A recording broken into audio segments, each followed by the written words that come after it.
Live? I'm live. Alright. Let me go ahead and send the stream out. Make sure that's going okay. Okay, because last time I had to reset my Wi-Fi immediately. Okay. Are you serious?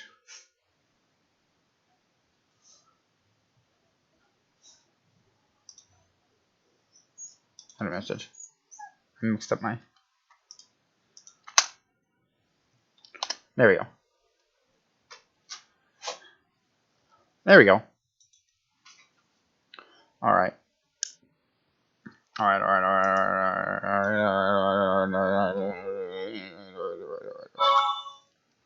I gotta put my phone on vibrate.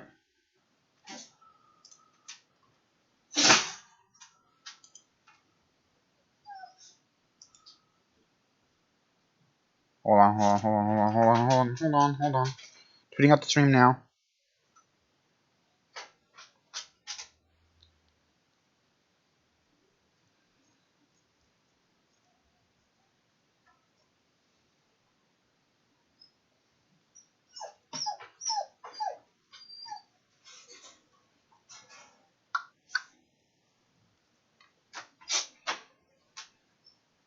Alright, I'm gonna put my phone on vibrate and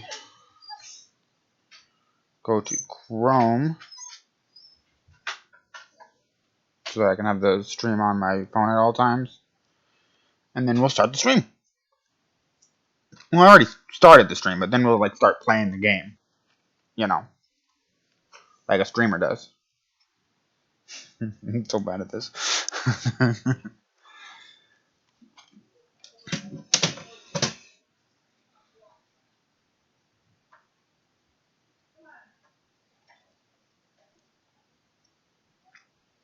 Alright, mute the stream. Now I can see it at all times. VTuber me just disappeared, but I'm back. Okay, let's just jump on into it. Okay, for a second I thought my button wasn't working.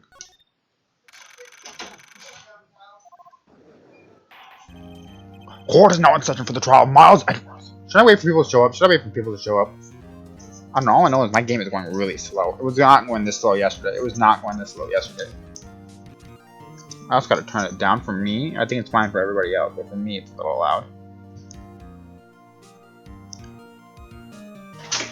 Hold on.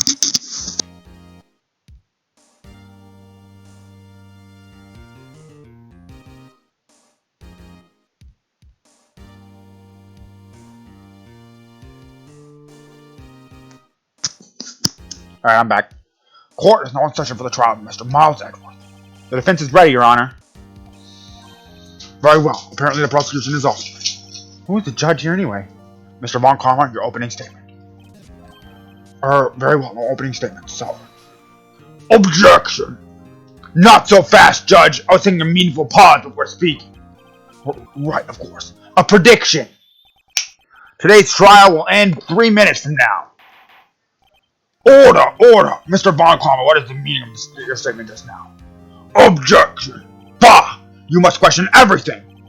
Or must you question everything? It will be over in 3 minutes. We have no time to waste. I'll call my witness now.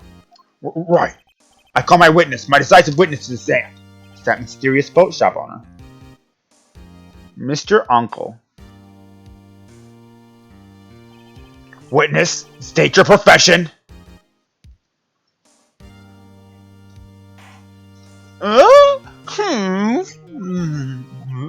I am the proprietor of the restaurant The Wet Noodle at Gourd Lake.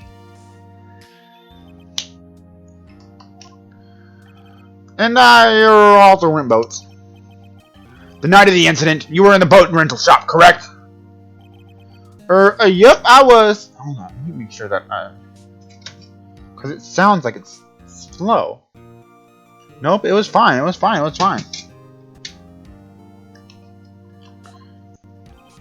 Please testify. Rockstar Clark, thank you so much for the follow. Hello, how is your day going? And Twitching Tink, hello. So to catch you guys up, we are doing the Go Tribe. Yes, thank you so much. Go Tribe.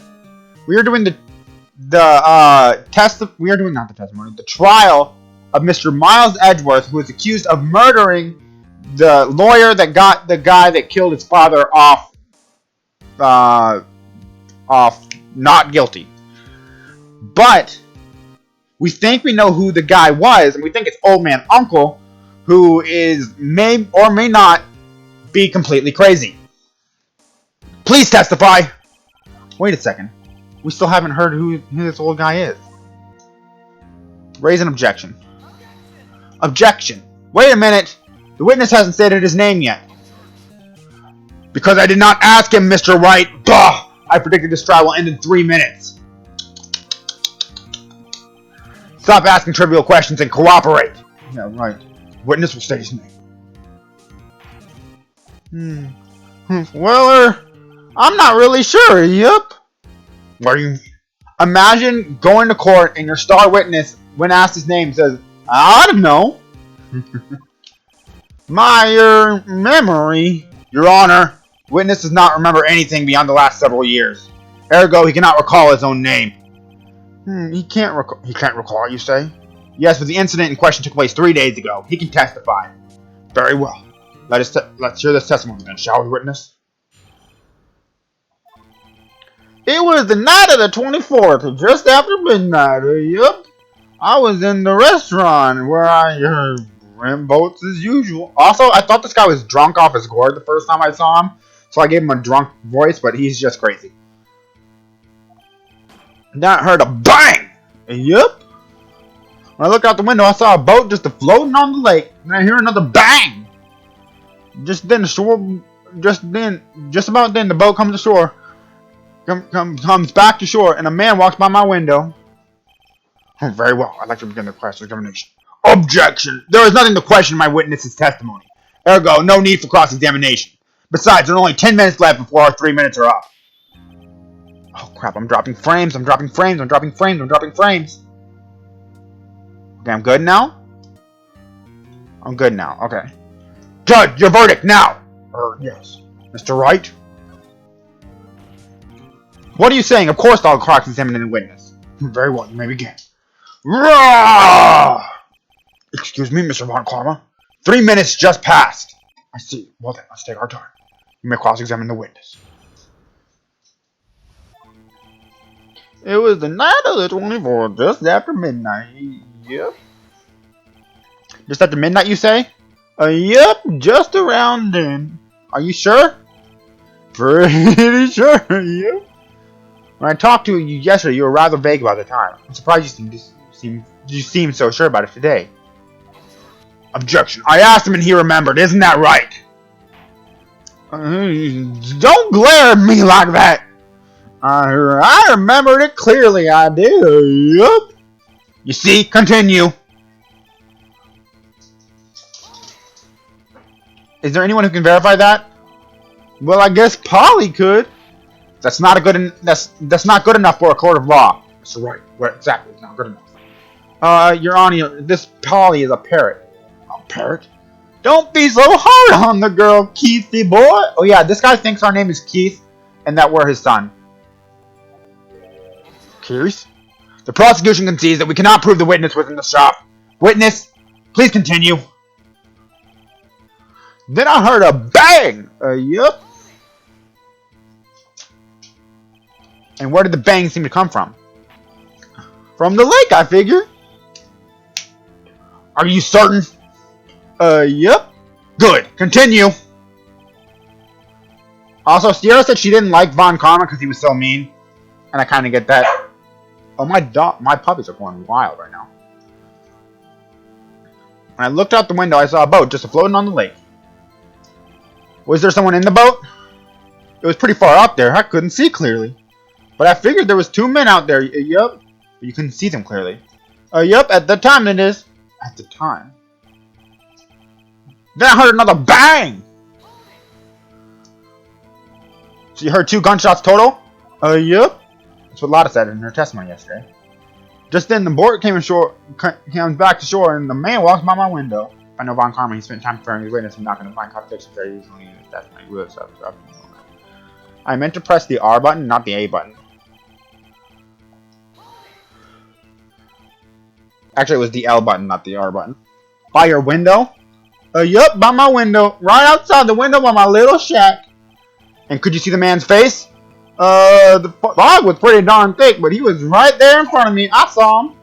This is a rather important detail. Please add it to your testimony. I have a bad feeling about this. That man was the defendant. He was saying, I can't believe he's dead. Are you sure? Uh-oh. Dad! Dead certain, Keith! He said, I can't believe he's dead, as he was walking by too.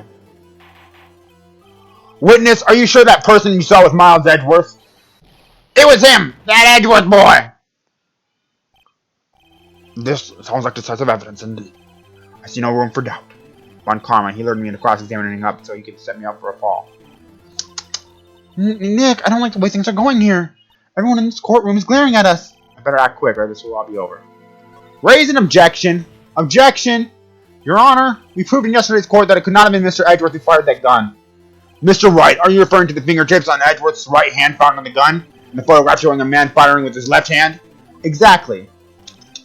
That is easily explainable. He could have wiped his prints after he fired. You are ignoring the matter of the truth here.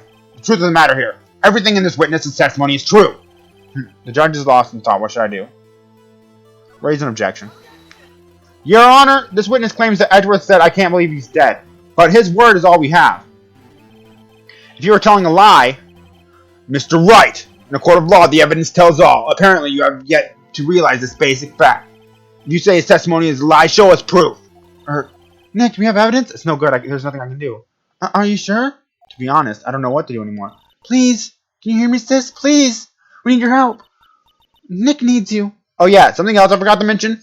Maya is a medium in training, and her sister is dead, and she was a lawyer. Her sister was a lawyer, not Maya. And so sometimes when Nick is in trouble, Mia, her sister, will use Maya's body and come back to life.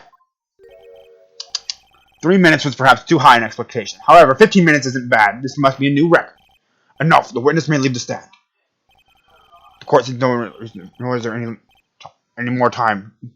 Nor is there any need for more time to decide the case against the defendant. This case is extremely clear. I see no misinterpretations of the fact. What? No! This court finds the defendant Miles Edgeworth. The accused will surrender to the court immediately. That's it. Court is adjourned. Wait! Who was that just now? Me! Huh? What? Larry? What are you doing here? What are you doing here? Listen! You gotta listen to me. I was in the park in the night of the murder. I wasn't sure about it until just yesterday. But today I remembered it. Remembered what? The gunshot. I heard it too. Order. Objection. What is the meaning of this? The verdict has been declared. I call for adjournment. One moment, Mr. Wonka. So you say you heard a gunshot? Yeah, I did. A gunshot that night. I was sitting here in the audience listening to the testimony, and I realized something he said was different from what I remember. Anyhow, I just can't sit here and let you call Edgy a murderer. It's just not right. I'll testify. Let me testify. Order! Order! Well, this is the first time something has happened like this in my court. I'm not quite sure how to proceed. Judge, you've already given your decision. The trial is over. Nick, this is it. Larry's given us one final chance at this.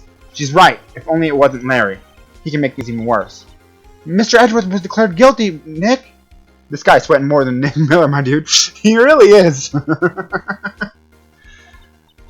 doesn't get any worse. You're right, okay. Your Honor, if there is another witness, it is our duty to hear him speak. Right here, right now. A waste of time. The verdict cannot be overturned. Allow me to speak my opinion. In all court proceedings, it is our duty to prevent an inaccurate verdict. In order to make sure no mistake has been made, every witness should be heard. What is this? I withdraw my previous verdict of guilty. Mr. Von Karma, I order you to call this new witness to testify. Now. What? The court will adjourn for a 5-minute recess. After that, we will hear this new witness. Court is adjourned. Whew, that was too close. Sorry to keep you on the edge of your seat like that, Edgeworth. I've seen worse.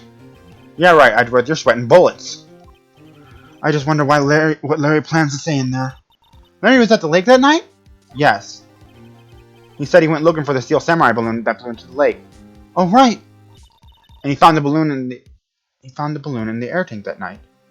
Yeah. Hey, Edgeworth. Huh? Did you say something right? Yeah, a lot of things. You seem out of it. What's wrong? It's nothing. Mr. Edgeworth, there's something I've been meaning to ask you. What's that? Why are your fingerprints on the murder weapon? Oh. When he fell into the lake, I went into a daze. I couldn't understand what had happened. I couldn't think straight. Then I saw a pistol lying on the floor of the boat in front of me. I picked it up without thinking. I didn't have a reason, really. I see. Right. Yeah? This might be our chance.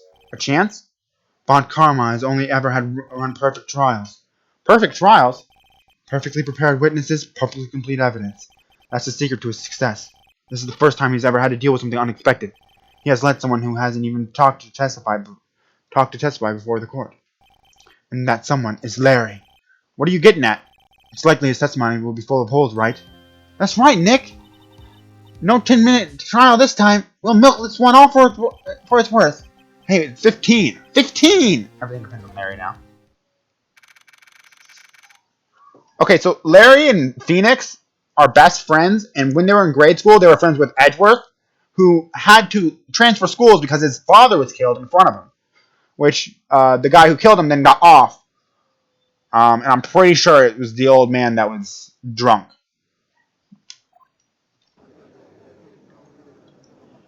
Oh, and the guy that he supposedly, air quotes, killed is the one that got him off for murder.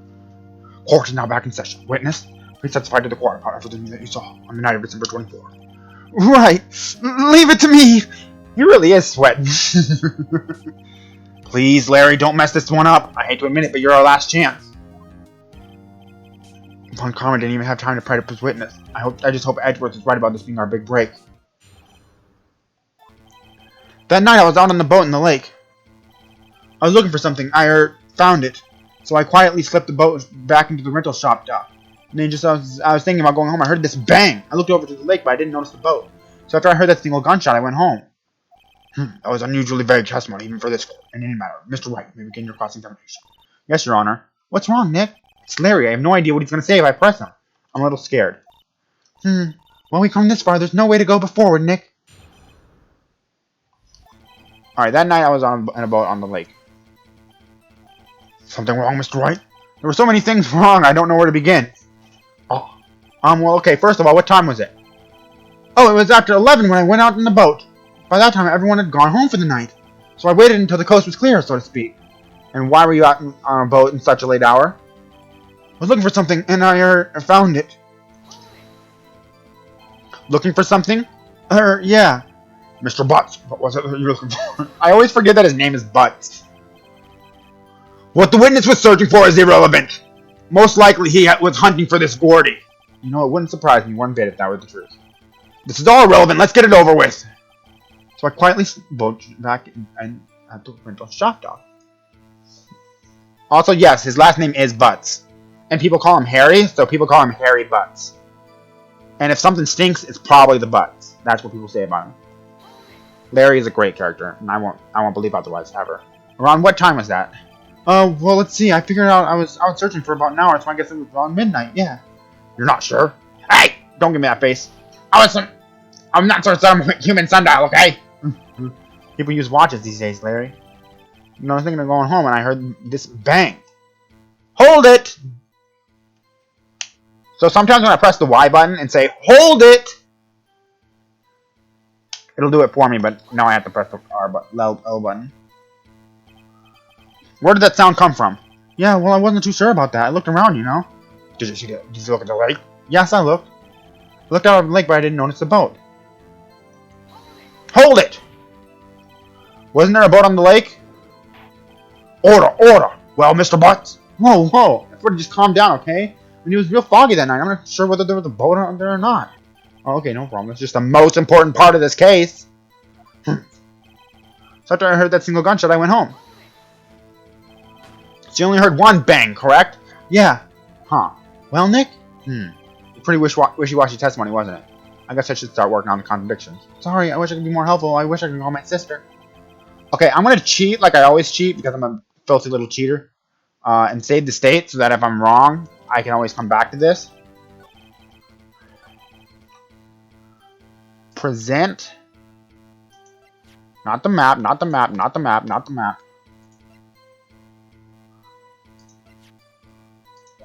Where is it? If it's not cheating if it works though. True. Second lake photo. Your Honor, that statement contradicts this evidence. No, it doesn't. I'm saying that I was saying that proves the evidence that there was no. Okay, I'm looking and I found it. I heard a bang. Let's rewatch it with it. Okay, so I think I know what it actually is. Oops, I missed it already. I missed it. It's the last one. It's the last one that I have to present something to. Present. Lotta's description. Objection! Wait a sec, Larry. What? You only heard one bang, you're sure? That's what I said. But Miss Lotta Hart testified yesterday she heard 2 bangs. And the old man just now said the same thing. They both heard 2 gunshots that night.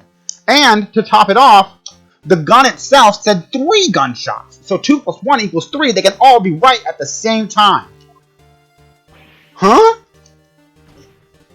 Were you even listening? Were you even paying attention at all to what I said? Yo, Nick, please. Huh? You know, something's been bothering me. I'm a witness, see? I'm like a customer here. You gotta treat me nice and stuff, okay? Mr. Butts. What? You only heard 1 gunshot, are you sure? Well, to tell you the truth, I'm not sure. Huh? Not sure? How could you not be sure? Yeah, well, I might have missed the other gunshot. I was, listening to something else. Something else?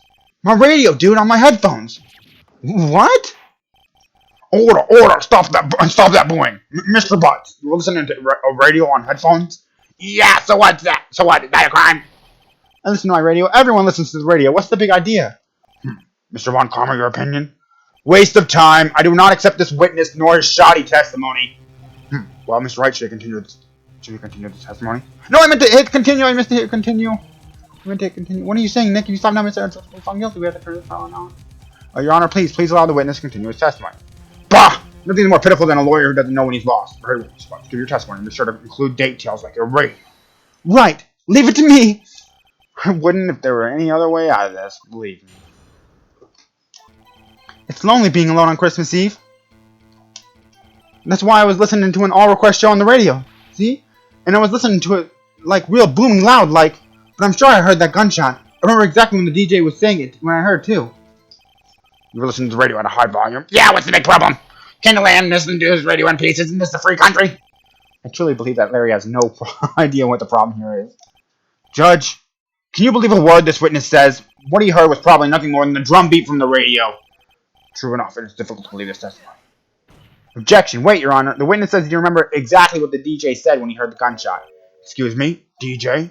An announcer, the guy who says things on the radio. Anyway, what that means is when he was playing the sound, when he heard the sound, no music was playing. The DJ only talks between songs. So we could have heard the gunshot from the lake. I'd like to cross-examine the witness, Your Honor. Very well, Mr. Wright. I can't believe I'm continuing this charade. It's lonely being alone on Christmas Eve. So you turned on the radio? Right. I just wanted to hear someone's voice, you know? At least it's not sweating anymore. You don't know what it's like to be alone on Christmas Eve. Alone. I shouldn't have said anything. So I was listening to an all-request show on the radio. Do you by any chance remember the name of the program you're listening to? This has nothing to do with the case, Your Honor. Objection sustained. The witness was listening to the radio. That's all we need to know. Tell us, Mr. Butts, how loud was the radio sound? Real booming loud, like... Real booming loud? Not his eyes were just wetting? Yeah, you know. And you had headphones on? Yep. I wouldn't think you could hear anything going on outside at all. But I'm sure I heard that gunshot. Can you prove that? No, of course you can. No, I can't prove it. But I remember the moment real clear. I mean, while I was talking about it, it all came real back to me. Back to me real clear, remember? You know? So sometimes my eyes will read it, my brain won't process it, and I'll just like fumble around, and that's exactly what just happened. I remember exactly what the DJ was saying when I heard it too. I meant to press the L button, I meant to press the L button, I meant to press the L button. What did he say? Mr. Wright, please cease these pointless questions. What possible good can knowing what the radio DJ said to us? Indeed, Miss Von Karma has a point. I'll use the question only if you see some reason why you should care. We should care! We should care, Your Honor. Of course we should. Why? Well, how do you know if we don't ask? Fine, very well. Mr. Wright, please testify to the court. What was the radio announcer saying when you heard the gunshot? Just when he said, "Hey, it's almost Christmas!" I heard about the gunshot.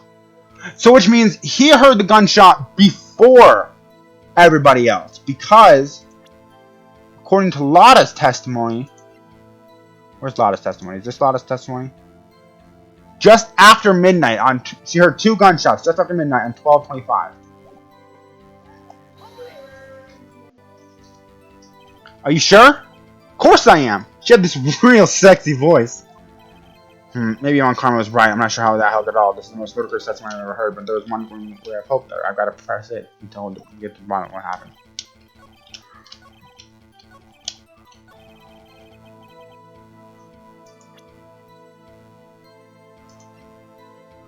So, I believe I'm supposed to show off, not D6, DL-6.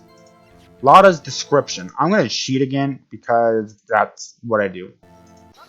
Objection! Larry, are you absolutely sure about what you're saying is correct? Huh? What's with that face? You look scary, dude. Hey, if you're trying to scare me, you better know that I don't scare that easy. Is something the matter, Mr. Wright? Your Honor, did you hear what the witness just said? The DJ said, "Hey, it's almost Christmas," when you heard the gunshot. So go support, I got you tabbed up. Thank you, misread. Indeed, and? Almost Christmas means it wasn't Christmas. Do you realize what this means? When he heard the gunshot, it was still Christmas Eve. That would seem to be the case, yes. But that contradicts the 2 testimonies we have heard so far, Your Honor. Both Mr. Hart and the old man said it was after midnight when they heard the shots. In other words, when they heard the gunshots, it was already Christmas. This is a clear contradiction, Your Honor. Order! Order! What does this mean? The 2 prior witnesses heard gunshots after midnight. However, this witness says he heard a gunshot before midnight. And that would equal the 3 gunshots that the gun shot. Judge, the answer is simple. The current witness is plainly mistaken. Just look at him. Suspicious. What? Well, Mr. Wright, what do you think about Mr. Guns? Larry heard the gunshot before midnight. Larry's not mistaken, Your Honor. He heard the gunshot before morning. Intriguing. I'm assuming you have some evidence for this wild claim. Show me the evidence that there was a gunshot before midnight. Take that! This is my evidence. The murder weapon? Something about this pistol was bothering me, Your Honor. Both of these witnesses who testified yesterday heard 2 gunshots. However, the murder weapon was fired 3 times. When then was the last shot fired? Only now I have realized the truth. The third shot was the shot Larry heard just before midnight. No, it would be the first shot, Phoenix, because his happened first. Order! Order! I guess that would make sense out of yesterday's testimony. Bah! You waste your time again with your empty statements. Yes, the pistol was fired 3 times. But do you have any proof that it was fired before midnight? Do you have any proof that the witness didn't just think he heard something? Indeed. Well, Mr. Wright, there's no turning back now. Do you have any evidence that proves?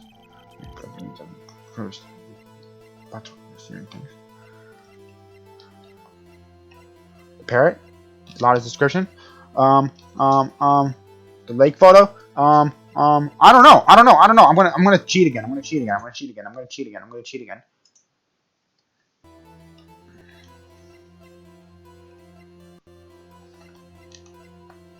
I think it's the second lake photo. Look at this photograph. Look at this photograph. That was so bad. I'm so sorry. This was taken by our witness yesterday, Miss Lotta Hart, with her automatic camera. The timestamp on the photo reads December 24th, 11:50 p.m. Oh, yeah. But there's nothing on this lake picture. Your Honor, The real issue here is not why nothing is shown in this photograph. It is why the photograph exists at all. What do you mean? Your Honor, this photograph is taken by an automatic camera. That camera was set up to go in response to loud noises. Oh, correct.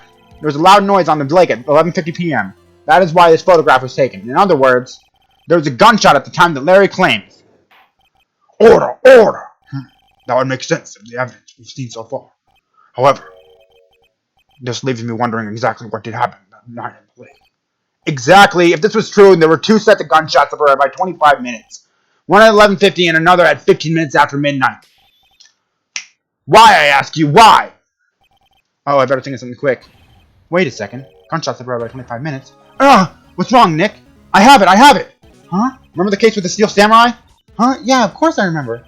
The murderer in this case had the same idea as the murderer in that case. What do you mean? Maya! Yes? If we don't figure this out now, we'll never overturn Edgeworth's guilty verdict. I've got a hunch and I'm going to run with it. Because who doesn't budget their ammo, my dude? Exactly!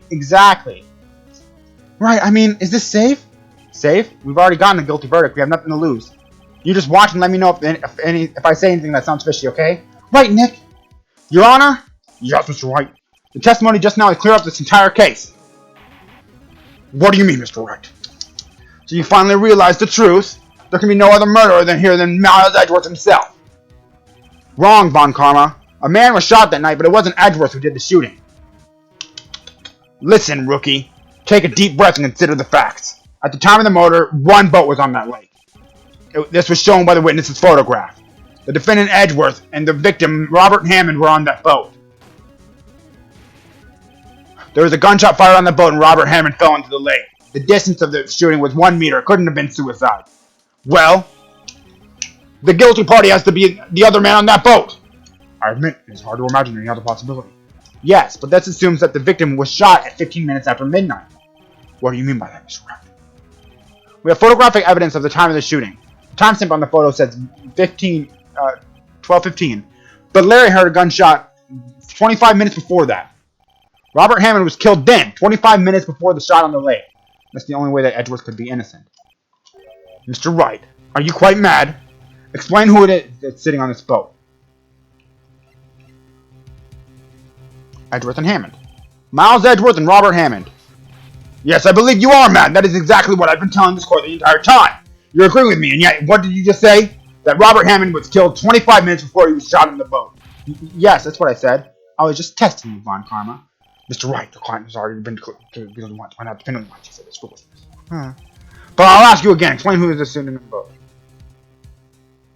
Edgeworth and the murderer?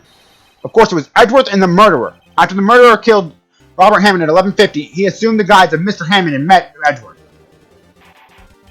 What? Are you serious? What? Are you actually serious? Yes, Edgeworth won't tell us why he went to the lake that night. However, I have a hunch. That night, Robert Hammond called Edgeworth to the lake. Now, Edgeworth didn't know Robert Hammond's face that well. That's why he didn't suspect anything when the murderer took Robert Hammond's place. I'm not sure what to make of this. Ludicrous! Mr. Wright, tell us the name of the murderer then. The murderer's name? Right, it's... Actually, I do not know the murderer's name. You don't know? Bah, again you waste my time! I don't know because he never told us. The murderer is the caretaker of the boat shop, that old man. At 11:50, he was the one who killed Robert Hammond. The caretaker of the boat shop? Where did he do this? There weren't any boats on the lake then. Why would he have to go all the way out to the lake just to shoot someone? May I suggest the real scene of the crime was not in a boat? What? Well then, where did the murder take place? Show the judge where the murder really took place.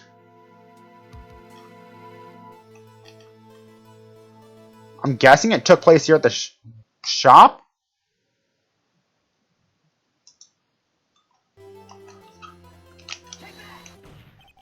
Here, of course, the boat shop where he lives. That way he can meet with the victim without anyone seeing. Do you have proof that the boat shop was the scene of the crime? Recall Larry's testimony, if you will. That night, he was out on the lake in a boat searching for something. He finds it, returns the boat. Then, just as he's starting to head home, he hears a gunshot. He heard a gunshot, Your Honor, even though he was wearing headphones at the time. In other words, the gunshot was very, very close by. And where would he be if he had just returned the boat? The boat shop. Mr. Wright, What happened that night at Gordon Lake? Please tell the court from the beginning. Yes, Your Honor. Nick, are you sure about this? Not really. But I think if I start at the very beginning and I take it slow, I might be able to figure this out. That night, the caretaker of the boat shop called Robert Hammond to his shop. This was around 11:50. That was when the gunshot that Larry heard was fired. After that, the caretaker put on Robert Hammond's coat. He became Robert Hammond. Then he got on the boat with Edward and went out into the middle of the lake. Then who fired the pistol on the boat, Mr. Wright? The boat shop caretaker. Of course, it was the murderer who shot the pistol. He shot twice. Both missed Edgeworth on purpose. Wait. Yes? Why were you shot twice and you didn't hit it? Details. Know this, Mr. Wright. The moment you run out of explanations is the moment you lose. Tell us why the murderer had to fire twice. To create a witness. I believe he shot twice to create a witness, Your Honor. Create a witness? The murderer lifts his pistol and fires one shot. That ensures that anyone who heard the shot would look at the lake. Indeed, Miss Hart did exactly that after hearing the first gunshot. Next, the murderer waits a bit and he fires again. Then, the murderer jumps out from the boat himself, leaving the pistol in the boat behind him. I see. There's someone looking from the edge of the lake. It would appear that one of the men had done the boat and shot the other. The murderer didn't know about the automatic camera, of course. That's why he shot twice, to draw attention to that boat. Once you realize that, everything else falls into place. The boat shop caretaker swam back to his shop, and he put Mr. Hammond's wet coat back on the body, and he threw the body into the lake. This is what happened, Your Honor. These are the events that transpired the night on Gord Lake. Bailiff, bring out the witness from before. The boat shop caretaker, quickly. Very well. While we are waiting for the caretaker, I would like to ask the defendant, Miles Edgeworth, this question. Mr. Edgeworth, please take the stand. Mr. Edgeworth, you heard what the defense has said? Yes. Well, why did you go to the lake that night? What Wright has said was mostly correct. Astonishingly so, actually. Yes, several days ago I received a letter. The letter was signed Robert Hammond. He asked me to come to the boat shop by the lake at midnight on Christmas Eve. He said he had something very important to discuss with me. Something important? I'm sorry, I can't say what it was. Your Honor, sir. Bailiff, we are conducting a trial here. Why? The witness has disappeared. He isn't at the boat shop either. Why? What should I do? Find him quickly. We cannot allow him to get away. Mr. Von Conway, your witness has disappeared. A search warrant has already been issued. It goes without saying that I cannot declare a verdict under these circumstances. I will extend the trial until tomorrow, the final day allowed. I request that the police department utilize its forces to find that witness. Am I understood? One more thing. Just who is that boat shop caretaker? I think his identity has become very important in this trial. I want him, and I want to know who he is. Very well, court is adjourned. He's the guy that killed Miles' father. Yay, Nick, you did it! Yeah, well, at least we got out from under that guilty verdict. And what about Larry? That was something else. Even Von Karma didn't know what to do with his testimony. Larry really helped us out. Sure, once I sifted through his unique testimony. Still, he did save us. I just wish our cases weren't so down to the wire all the time. I know what you mean. Sometimes I feel like it's us on trial instead of our clients. Hey, Edgeworth. Mr. Edgeworth? Did you say something? Don't look so pained. I mean, it looks like you're probably going to get off the hook. You can try to smile just a little. Relax. I'm sorry, but I fear it's not over for me yet. What do you mean? Right. There's something that's been troubling me for a long time now, and I do not know whether or not to tell you. Edgeworth? No, there's so little time left. I want to tell you, to get this off my chest, but I can't make up my mind. What is this about, Edgeworth? It's a nightmare I've had. A memory of a crime that I committed. A crime you committed? A memory of a murder. Did you kill your dad? And then got it blamed on another guy? And that's why he wants you dead?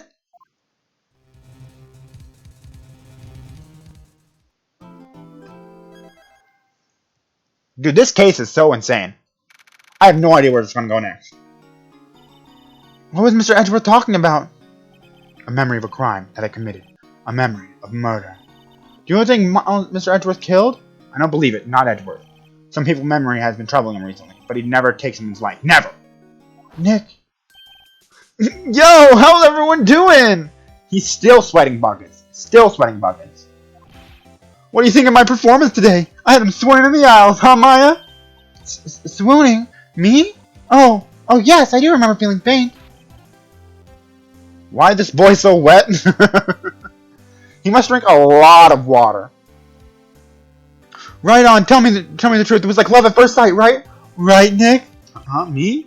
Well, maybe my heart skipped a beat or two. I think you can do better than that. Come on, I saved Edgeworth in there, dude. Edgy? Are they flirting or something? I think Larry has a thing for Maya, yes. Because he had a thing for Mia and asked her out, but she shot him down for Nick. And now Maya, who I have to remind you is like 17 years old, and he's 24, so it's not okay, is shown up and he's like, wow, you're pretty before. So I think he has a thing for Maya. You should be bowing before me. Yeah, bow before your hero. Larry, you really helped out the trial today. You did! If you weren't there, Larry, I'm sure Mr. Edgeworth would have been found guilty. Icky, gross, yuck, my dude. Exactly. You really helped out the trial today. It went forward without me pressing the A button, so I gotta, walk back my stream. But seriously, okay, so he just laughed. But seriously, Nick, that boat shop caretaker guy is pretty suspicious. But Edgy ain't off the hook yet. Wait to spoil the mood, Larry. Hey, I'm just a guy sitting in the audience, you know? But from where I was sitting, Edgy seemed pretty edgy. I mean, you can really know he's telling the truth about that night? Nick? I don't know. But what I do know is, I'm gonna believe in you two until the end. Us two? Edgeworth and who else? You mean me, right? Nah, he means me, right, Nick? Yeah, you, Larry. Not me? But why you, Larry? Huh? Actually, yeah, why me, Nick? Enough of that silent treatment. Nick, why do you trust Edgeworth so much? I mean, he's changed recently, true. But when we first met him, he was kind of a jerk, don't you think? You didn't know him back then. Back when he wanted to become a defense attorney. Wait, was that when you two were classmates? Yes, in grade school. They saved me, Miles, and Larry. They saved me and I'll never forget it. That's why I became a defense attorney, you know? What? Hey, Larry, what's he talking about? Huh? Oh, sorry. I kind of forgot. Okay, Nick, out with it. I'm gonna hear the story and that's final. Okay. It's kind of a long story, so hang in there. It was the beginning of spring, 4th grade. I was on trial, a class trial. Class trial? You remember, Larry, spring 4th grade? Kid in my class got his lunch money stolen. Lunch money? Our school is really small. Every month, kids would bring in an envelope with money for lunch from home. Oh, I see. Anyway, this kid's envelope disappeared with $38 still inside. Oh, yeah. The Entertainment Plaza. Thank you so much for the follow. Oh, yeah, now that you mention it, I do remember that. I can see why you forget, though. You were out of school that day. Anyway, the envelope had been stolen during PE class. I was coming down with the cold, so I skipped PE that day. I was the only one not in class. So, they thought you did it? Yeah, the kids in class said I should be put on trial. Tribe support! Thank you so much! Trial? So the next day, we held a classroom trial with me as the defendant. I didn't do it. Guilty! He did it! Guilty! It was you! Thief! Give me my money back! Just admit me! Don't play with him! Just admit you did it! You can't hide the truth! Tell us the truth! We're not gonna play with you anymore! Yeah! No more borrowing my eraser! He shouldn't be allowed in the relay race or in the library committee! Give me back my 50 cents I loaned you! Hey, did you rob the bank the other day? Now, Phoenix, you know you shouldn't steal people's money. It's not right. In the end, even the teacher thought I had done it. Apologize to the class, Phoenix. I didn't know what was happening. I was so sad I couldn't stop crying. Everyone was staring at me like I'd done it. I tried to apologize and went over to where the boy was sitting. That's when it happened. He shouldn't have to apologize. The only thing that belongs in a trial is evidence. Anything else has no place. You should all be ashamed. Amateurs. Miles? It wasn't you who stole my money, was it? No. And you shouldn't apologize. Everyone's been shouting you did it, but no one has any proof. That's why, Your Honor, that boy is innocent. But Miles, it was your money that was stolen. Yeah, he did it. He's the one. We don't need proof. Make him say he's sorry. Why don't you all just shut up? Why don't you all just shut up? This is always how it is. Everyone's ganging up and picking on one person. Just think about how he feels. He said he didn't do it, so he didn't do it. Very well, I will replace the money myself. This class trial is over. That's how it happened. After that, the three of us were always friends. Wow, I had no idea. Yeah, I had no idea either. I mean, I forgot. That's when I learned what it meant to be alone. Totally alone without a friend in the world. You did a good thing, Larry. Yeah, well, I was just lucky that I took the day off from school. If I'd been there, they would have thought I'd done it. So I kind of took it personally, you see. When something smells, it's usually the butts. Anyway, Edward and I talked after that. Talked after that class trial. That's when I heard his father was a defense attorney. I remember his eyes would shine when he talked about his father. I'm going to become a defense attorney just like my dad. The famous defense attorney. Then a few months later, he suddenly transferred to another school. The DL-6 incident, where his dad died. Unfortunate. Right, I'm not sure, but the transfer probably had to do with his father's death. That's so sad. It was several years later when I heard Edgeworth's name again. There was an article about him in the newspaper. The headlines was something like, Dark Suspicions of a Demon Attorney. Fabricating evidence, manipulating testimonies, covering up facts. The article said he'd do anything to get a guilty verdict. Anything. But why? What happened? Did we find out who did it? Not yet. We think we found out who did it. We think it's the creepy old boatman that I talked about last time that may or may not have killed Miles' father. But we have not yet found out who did it.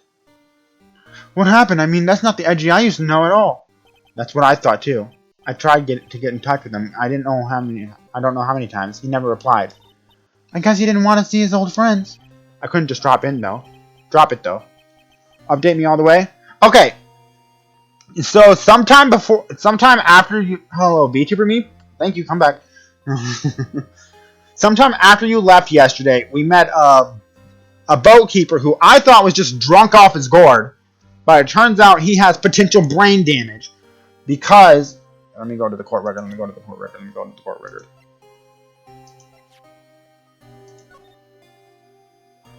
No clues found in the scene. One bullet was in the heart. The murder weapon was fired twice. Court bailiff trapped with the Edgeworths. Memory loss due to oxygen deprivation. After his arrest, fiancée Polly Jenkins commits suicide. Polly is the name of his parrot. And it's Yanni Yogi.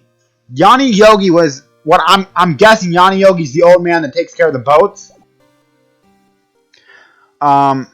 So anyways, Larry, it turns out he was there on the night of the murder and he did hear a gunshot.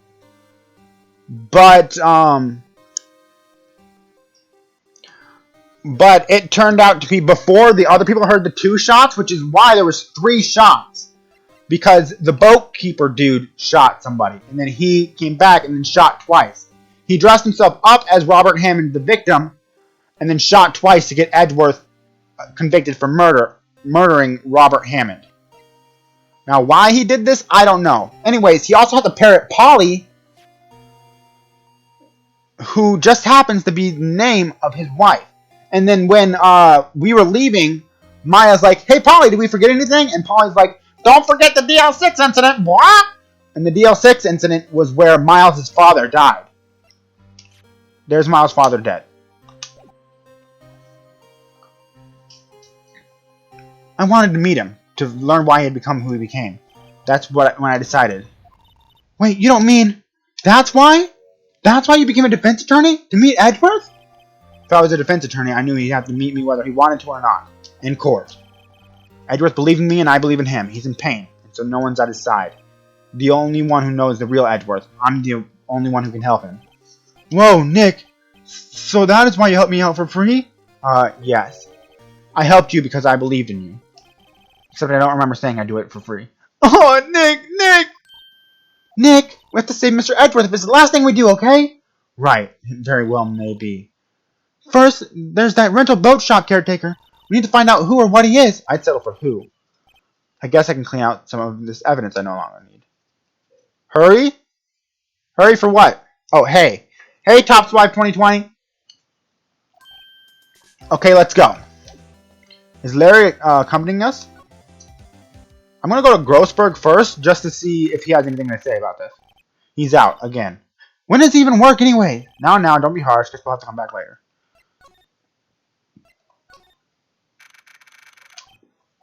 You look as grim as always. Thank you so much for the follow! You look as grim as always. Mr. Edgeworth, I heard the story about the class trial. Class trial? What do you mean? You don't remember? No, I don't. Your lunch money was stolen, wasn't it, in 4th grade? Lunch money? Anytime, that's what I do. How's your day been going? Oh, all right. Yes, I seem to remember something like that. Nick, I think you're the only one who really remembers. Well, it probably only really mattered to me anyway. Mr. Edgeworth, didn't you know? That trial was the reason Nick became a defense attorney. Ridiculous. Gee, thanks. That said, it does sound like the kind of thing you do. You haven't changed a bit, have you, Wright? So simple. To a fault, even. Well, maybe, yeah, but I think you changed too much, Edgeworth. Perhaps. Hey, Edgeworth, why did you become a prosecutor anyway? You used to look up to your dad. You said you wanted to be a defense attorney, right? My day is good. Yours? My day is going great. I recorded a little bit for my YouTube channel, and then I just sat back and watched some anime, and now I'm back here. I love this game so much. I was so excited to get back into this game. I really want to finish it soon because it's such a good game. You used to look up to your dad. You said you wanted to be a defense attorney, right? I couldn't let myself deny reality like you. What do you mean? My father was taken from me, and you want me to defend criminals? I'm sorry, Wright, but I'm just not that good of a person. One suspect was apprehended in your father's murder, right? Yes, the man trapped in the elevator with my father. His name was Johnny Yogi. Sounds relaxing. I'm glad you got to record some stuff. Thank you. He had to be the shooter, any way you look at it. Yet, he was found innocent. The defense attorney got him off the hook. That would be Robert Hammond. On that day, 15 years ago, the 3 of us were trapped in the elevator for 5 hours. When we were rescued, we all suffered oxygen deprivation. I had lost all memory of the murder. Lost your memory? Even now, I can't recall what happened on that elevator. That was the crux of Yogi's attorney's argument in court. He claimed Johnny Yogi had not been of sound mind due to the oxygen deprivation. Yogi was released due to the lack of evidence. Innocent. That's when I changed my mind. I started to hate defense attorneys. What's your relationship with Von Karma? He's my teacher and a man who deserves respect. I learned everything I know of courtroom techniques from him. So he was like my sister was to you, Nick. He is a perfectionist in all things. In court, in his personal life, he's obsessed with doing everything perfectly. Perfectly, huh? In all the cases he was taken on, none were left unsolved. And no one suspect was ever declared innocent. Ever. But that's... I know. It's possible some of the suspects were indeed innocent. However, it's impossible for us to accurately determine that in every case. All Von Karma does is his job to find the suspect guilty perfectly. In any case, it's nigh well impossible to find a weakness in him. Should a weakness appear, he would do everything in his power to make it go away. Edgeworth? If what you're saying is true, you're headed for a guilty sentence tomorrow. He's right, there's no time to praise the enemy, Mr. Edgeworth. It's a strange situation in which I find myself, I'll admit. No kidding.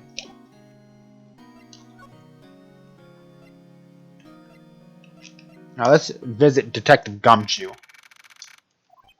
Looks like Detective Gumshoe hasn't gotten back yet. Gumshoe, he won't be coming back today. Oh, really? Said there was some guy he had to arrest by tomorrow. The boat shop caretaker. He shouted something about arresting him if it's the last thing I do, pal. Or catching him if it's the last thing I do, pal. Good luck, Gumshoe. Alright, back to Gourd Lake. Hey, pal! Long time no see! Thanks for the lurk, Miss Red. Oh, Detective Gumshoe! Close one today, eh? I got so worked up, I snapped my tie in half. Sorry about that. No problem, pal. Thanks. Did he say tie or did he say... What did he say? Did he actually say tie in half? Because how do you snap a tie in half? Yeah, he said he snapped his tie in half.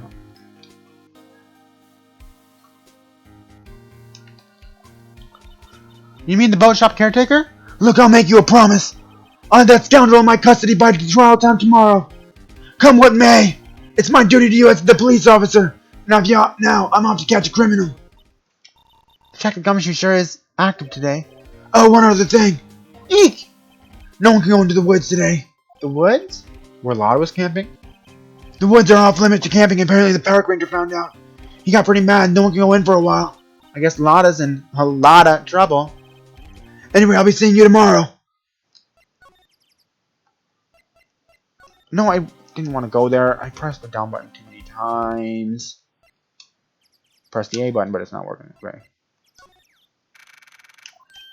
Huh? The steel eyesore is missing. Eyesore? Looks like the hot dog stand is closed too. I guess Larry's been too busy for the trial to show up for work.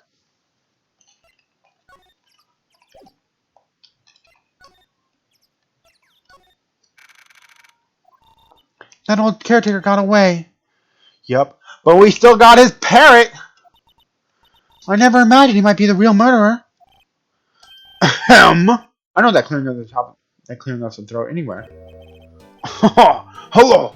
And what might you be doing here? Out for a walk, hmm? Oh, the days of my youth, like the scent of fresh lemon. Mr. Grossberg! This is no time for idle reminiscing. Mr. Edgeworth's trial ends tomorrow. That is true, yes. But from what I saw of today's trial, Edgeworth should be fine. Well, I'm not so sure about that. Oh, what do you mean by that? Well, I'm not sure. If you find anything out, come by my office at once. I may be able to offer you some assistance. Thanks, bye. What do you think Mr. Grossberg was doing here anyway? Who knows? Because if Polly's still there. Nobody's home. Hello! Hello! What? Hey, it's Polly! I wonder where your honor's gone, Polly. Hello! Hello! What? I can't believe he'd run off and leave his poor parrot to fend for herself. Hello! Hello! What?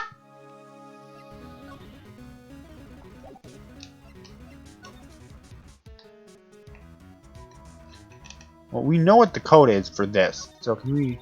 That reminds me, Nick. Polly here knows the number to the safe, right? Yeah, that's right. Polly, what's the number to the safe? 1228! What? Dude, Polly's got bars? Oh, do you want me to give you your own voice like I do with Sierra Team? Let's open it, Nick. Come on. And number. I'm sure there isn't any money in there. Uh-huh. But hey, he keeps it locked, right? So there may be something in value in there. I'm not sure. Oh, okay. Oh, bet. That's not really your voice in real life, but I'm not very good at female voices, so I'm not so sure. Okay, Nick, let's see what's in there. I guess there might be a clue or two. The only one thing in here is a letter. A letter? Aw, how boring. There's no name or signature on this thing. It's handwritten in very precise, clear letters. Get your revenge on Miles Edgeworth. Edgeworth? Nick, why would Mr. Edgeworth's name be on here? How should I know? I'm going to read the whole thing. Get your revenge on Miles Edgeworth. It also says this is your last chance. Now is your time to get revenge on the two men who ruined your life. The rest of the letter goes on to describe the murder plot in detail. How to kill Robert Hammond and frame Edgeworth. Calling Edgeworth out to the lake, getting on the boat, firing twice. This is exactly what I figured out today in court. It's all here, in perfect detail. What do you think it means, Nick? I don't know, but it looks like these instructions are for that caretaker.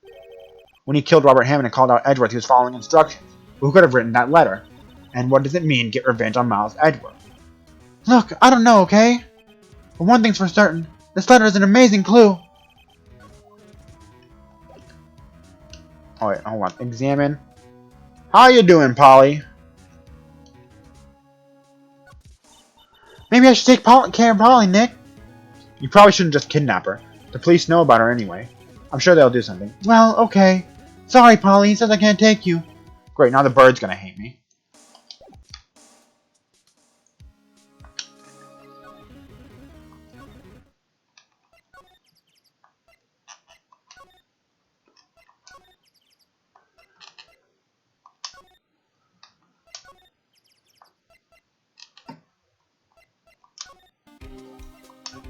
Now we go to here. Edgeworth, see this letter? It came out of the safe in the shack where the boat rental caretaker lives. I see. Revenge? On me? Who is that old guy anyway? I don't know. Could he have been an innocent defendant you got declared guilty or something? Nice, right? But I don't remember that old man, not at all. So he was following this letter then? Which means there was someone else behind it. Now is your time to get revenge on the 2 men who ruined your life. 2 men? Meaning myself and Robert Hammond? It also says this is your last chance. Last chance? Wait, maybe. Maybe he's talking about the statute of limitations on the DL-6 incident. Wait a second. Did Robert Hammond actually kill Miles' father? Wait, that old man. What is it? Do you know who he is?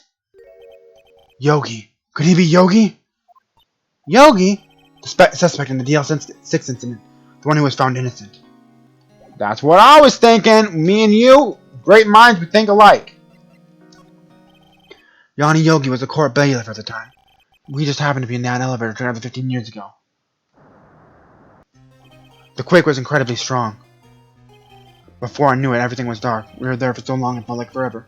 The air had thinned and the darkness closed on us on that little box. We became unsettled. Help! I can't breathe! Quiet! I said quiet! You're not making this any easier. I want to get out! Help! Get us out! Don't shout! You'll just use up more oxygen.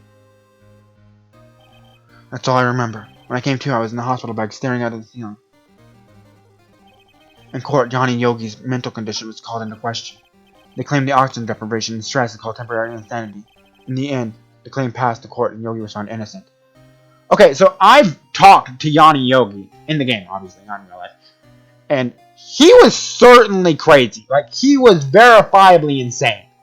So I can kind of see him getting off for insanity, but he should have been, like, kept where the insane people stay, you know? Not throwing shade at anybody or anything, but I legit thought he was drunk when I first met him, and he's just drunk 24/7. Doesn't mean you should go to mental hospital if you're drunk 24/7. I'm saying that that's your personality. I'm just going to stop before I put my foot in my mouth even more. Huh, but isn't that strange? This letter tells him to get revenge on Edgeworth. Why would he want to take revenge on you? Right. Yeah? There's something that's been troubling me these last few days. I didn't know whether or not I should tell you. You mean the nightmare? It's a nightmare I've had. A memory of a crime that I committed. Crime you committed? Memory of murder. I think the time has come to tell all. For the past 15 years, I've had the same dream almost every night. I wake up in a fearful sweat every time. What kind of dream? It's a dream about my father's killing in the dark. Help, I can't breathe. Quiet, I said quiet. You're not making this any easier. I want to get out. Help us, get us out. Don't shout. You'll just use up more oxygen. I can't breathe. You're using up my air. What? Stop breathing my air. I'll stop you. What are you? Stop breathing my air! No, Father. He's attacking Father. And then I see the pistol lying by my feet. I don't know if it was the evidence from that day in the court with the bailiffs. In a daze, I pick up the pistol. Get away! Get away from my father! Bang! And with that scream, I wake. It's a bone-chilling scream. A scream that has run in my ears for the past 15 years. But that's just a dream, right? Right? That thought is the only thing that has kept me sane for the last 15 years. But what if I'm wrong? What if it's real? They say that sometimes people shut out memories in self-defense. Maybe it was I who killed my father. What? If you think about it this way, the letter makes sense. Get your revenge on Miles Edgeworth. Think about it. Yogi was really innocent. That's why he wanted revenge against me. Wait, Edgeworth, you mean it was me? I was the true criminal of DL-6. I shot my father. This is bad. What are we gonna do, Nick? What are we gonna do? I don't know. I don't think there's anything we can do, like it or not. If there's someone else who knows about that, a lot about the DL-6 incident, maybe. There is, Nick! There is someone who knows all about DL-6!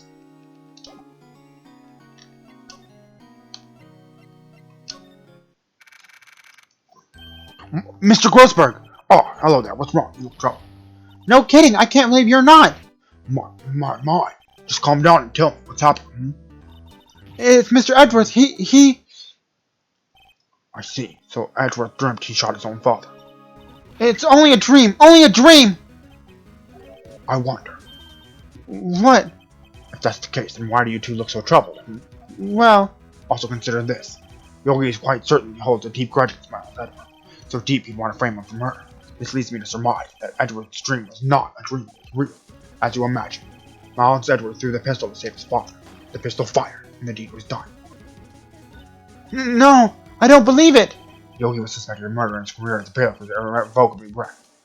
Thus, he sought revenge on Miles Edwards. This was his last chance, of course, with the statute of limitations so close. What do you know about Edwards' father? He was a defense attorney without peer. It sounds trite, but it's true. Well, he may have had one peer now that I think about it. Your mentor, Mia Fey. My sister? Gregory Edwards was very disapproving of Mr. Von Karma's techniques. That's no surprise. Von Karma is an extreme man. Forged testimonies and evidence are nothing. The result, he has a perfect win record in the court. To beat him, Gregory Edwards tried to call attention to his methods. And he lost. And died in despair. I see. When Gregory Edwards was killed, the police called on the spirit. That was your mother, Misty Fey. I am Gregory Edgeworth. I have been killed. The one who shot me was the bailiff, Jan Yogi. Yet Yogi was found innocent. That's when my mother left us. Everyone called her a fraud. That's right. Everyone thought she was innocent.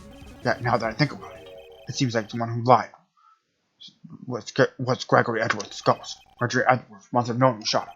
I don't believe it. So you're saying he falsified his testimony?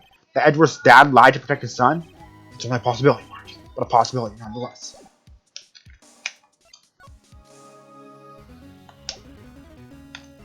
What if I present to him the letter from the safe? Oh, so this is the letter? It doesn't seem that Yogi was following this letter when he killed Hammond. But why kill Robert Hammond? Hammond was a skilled defense attorney, but he defended Clarence for their sake, not for his own. Huh? His own sake? He never trusted his clients that much. The only thing he trusted was his own ability. But he got his client found innocent, so why should it matter? Actually, it was quite different. He won that innocent verdict for no one but himself. Yogi was a free man socially, but he was ruined. Huh? You'll understand soon enough. Wait, what is it? this letter. I've seen this handwriting before, somewhere before, a long time ago. Whose handwriting was this? Do you have any idea who wrote this?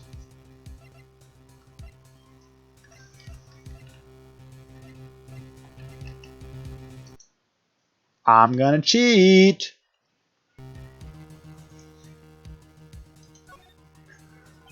Could it be Manfred von Karma? Von Karma, why would he have something to do with this? Well, I'm not sure. Von Karma, wait, that's right, my boy. This is Von Karma's writing, I'm sure of it. I used to see it all the time on court reports. What? But that means the one who told Mr. Yogi to kill was... Correct. Manfred von Karma himself. What does this mean then? Why would Von Karma want to frame Edgeworth?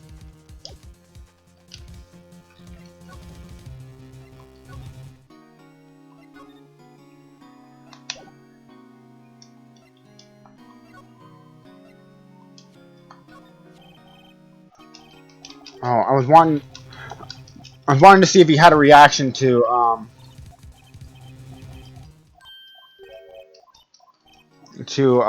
it being Von Karma's handwriting.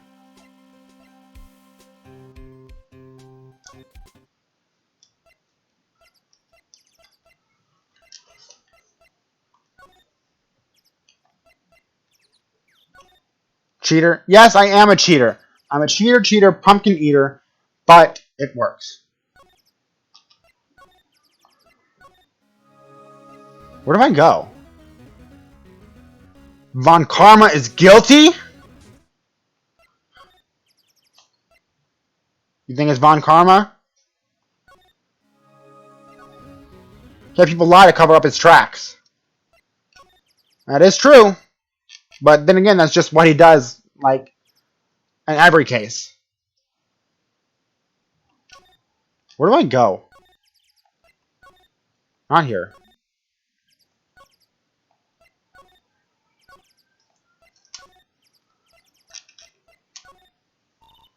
One day left, Nick. Yeah, I know. Well, no time to waste. Let's get going. What to do? What do you think we should do now, Maya? You would know best, Nick.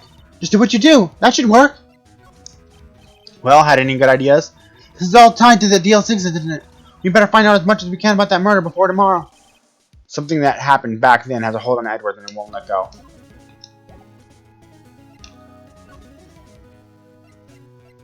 Do I need to talk to you more? Here, Prosecutor Von Karma. If it truly was Von Karma who wrote this letter, then he would know the truth. He would know that Miles Edgeworth. We're not ending this episode until we find out who did it. I have another hour left, so hopefully it works. He would know that Miles Edgeworth has accidentally killed his own father. He'll say as much in court tomorrow. He'll press the point until the court finds Miles Edgeworth guilty.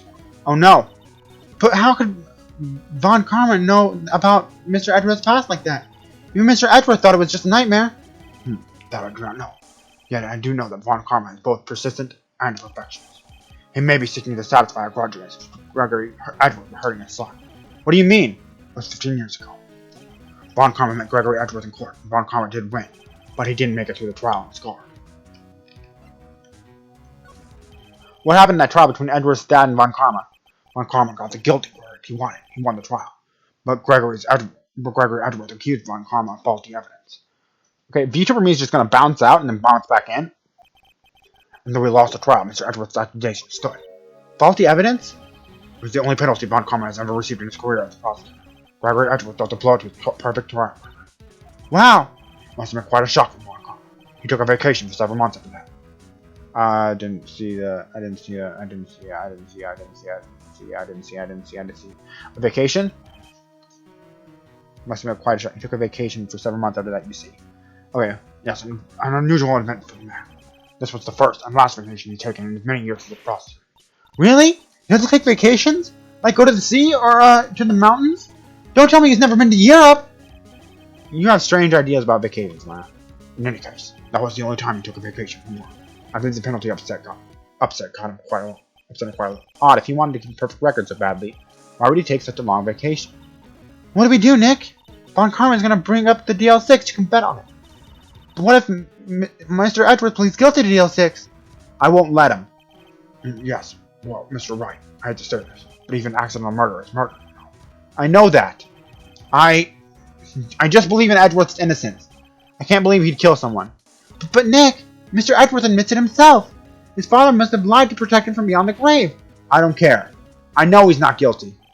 Mr. Wright, if you say so, I suppose could go check again. The police files might hold something of interest. Mr. Grossberg, thank you. I can't promise anything. In fact, I think the chances of finding something are slim. I understand. Police materials. You mean the things that we have? This incident took place 15 years ago, tomorrow. So tomorrow will be the completion of not one, but 2 trophies. All thanks to the statute of limitations. However, I'm afraid the damage to the DL-6 has done will never be released.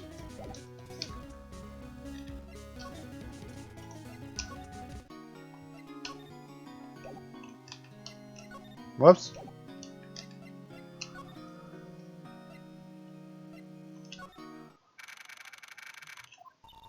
There's hardly anyone here.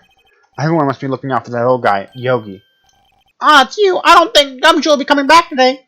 He's saying out looking for someone. Sounds like Detective Gumshoe is pounding the pavement for real. We were wondering if you could check out the records room again.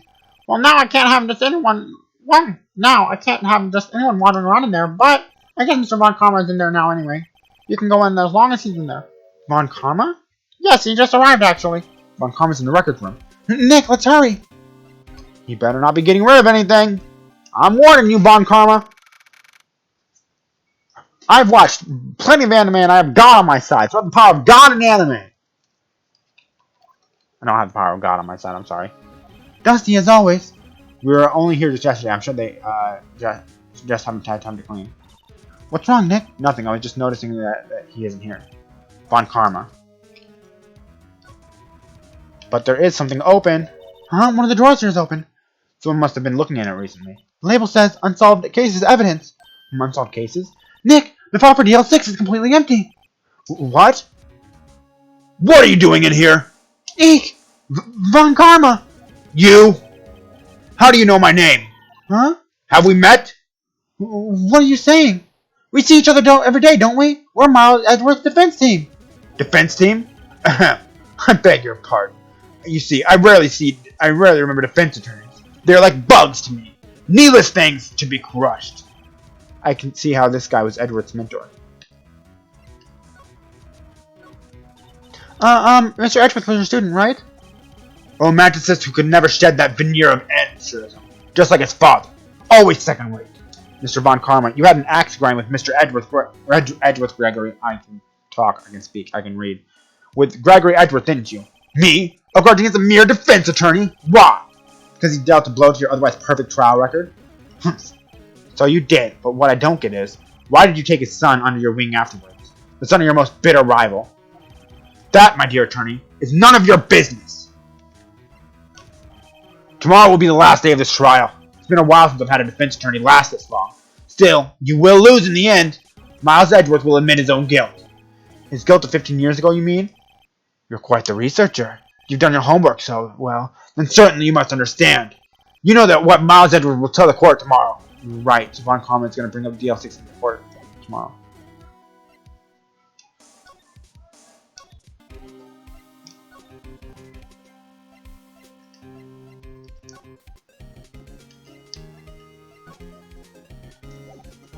Okay, what do I do now?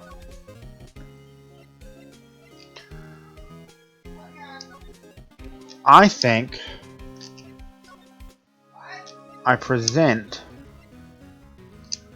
this. Mr. Von Karma, look at this. This was you, wasn't it? You instructed Yanni Yogi to commit murder. Yanni Yogi. How many years has it been since I've heard him called by that name? He's a fool. I told him to burn it after he read it. So you admit it? You wrote Mr. Yogi this letter? Yes, my dear defense attorney. Thank you for taking the trouble to bring it to me. You saved me a lot of needless hassle. What? Nick, what is that thing? A stun gun for self-defense usually. Indeed. 600,000 volts will course through your body like a dog touching an electric fence. 600,000? Oh, don't worry. People don't die from it. Usually. Now give me the letter. No. No! Whoa, what are you? Nick, run! Maya! Out of my way! Ah!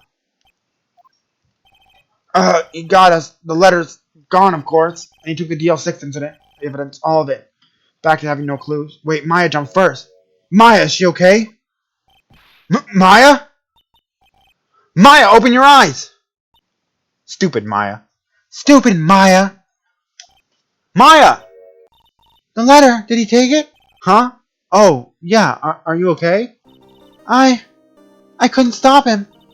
I jumped as fast as I could, but one shot from that thing knocked me out cold. I'm useless. I'm no good as a lawyer or a medium. I can't even call my sister. Not even now when we need her the most. I wish I hadn't woken up at all. Oof. Maya!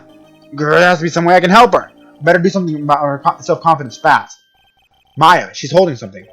What is that? A bullet? DL-6 incident evidence number 7, taken from the heart of Gregory Edgeworth. I remember. Von Karma was holding this when Maya jumped him. I'll prove it to you, Maya. You're most definitely not useless. I'll prove it to you in court tomorrow. God, not this thing again about her sister. She makes everything about her.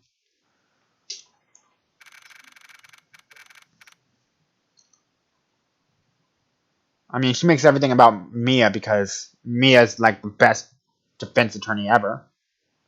So like, she's like, we need her help, but she's not coming to me. This is it, Judgment Day. Drostadius. I hope I didn't mispronounce your name. Thank you so much for the follow. Today things are going to get settled at last. A lot of things. What's the big idea? Hello. Sorry, Nick. I only touched your shoulder. I guess the shock hasn't worn off from my running with the stun gun yesterday. Here to lurk? Thank you so much for the lurk. So, my brother was like the best pot smoker ever, and I don't make everything about him, and he's dead too? Alright, I gotta read that in your voice. My brother was the best like pot smoker ever, and I don't make everything about him, and he's dead too. Well, do you need him for smoking pot? I rest my case. Anyhow, today's the last day of the trial. Good luck, Nick. Yeah, thanks, Maya. Edgeworth is looking glum as always. I hope Von Karma doesn't push him too hard. Whoa! What are you doing? Sorry, I'm sorry. I just thought I'd cheer you up with a pat on your back. Maya, maybe you should go outside and discharge? Right, good idea. Try not to electrocute anyone on your way out. Oh yeah, pal! What's gotten into that girl? Detective Gumshoe. Morning, Mr. Edgeworth. Good morning. Yes, I don't smoke pot anymore. Okay. So you... Okay. Okay. How did it go, Detective? Have no fear, as promised, I captured our runaway caretaker. I just brought him in. Took all night, pal.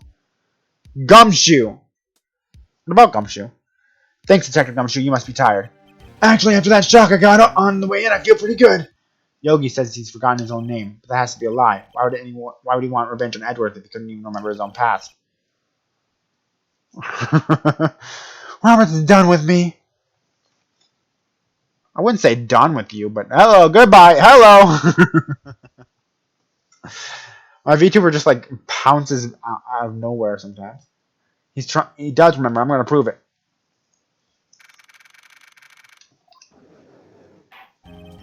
Court is now in session for the trials of Miles Edgeworth. The defense is ready, Your Honor. The prosecution is ready. Very well. We have reached the final day of our proceedings for this trial. I ask that the prosecution submit decisive evidence. Understood. Come on, don't be so odd and just silent by every little thing he says. Very well, Mr. Walker. Your opening statement. Right. Thanks to Detective Gumshoe's efforts, the boat rental shop caretaker has been arrested. In yesterday's trial, the defense asserted that the caretaker was the murderer. However, the caretaker has yet to confirm this. I would like the defense to cross-examine him as much as necessary. Very well. Please bring the witness into the court. Ladies and gentlemen of this court, I believe you all remember our witness. He lives in the boat rental shop in the lake from where he witnessed the incident. In addition, he currently has lost his memory of his name and identity. Witness, why did you run away yesterday?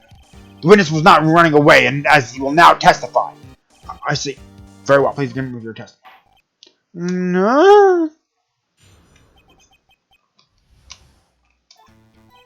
I'm really sorry about just leaving yesterday like I did.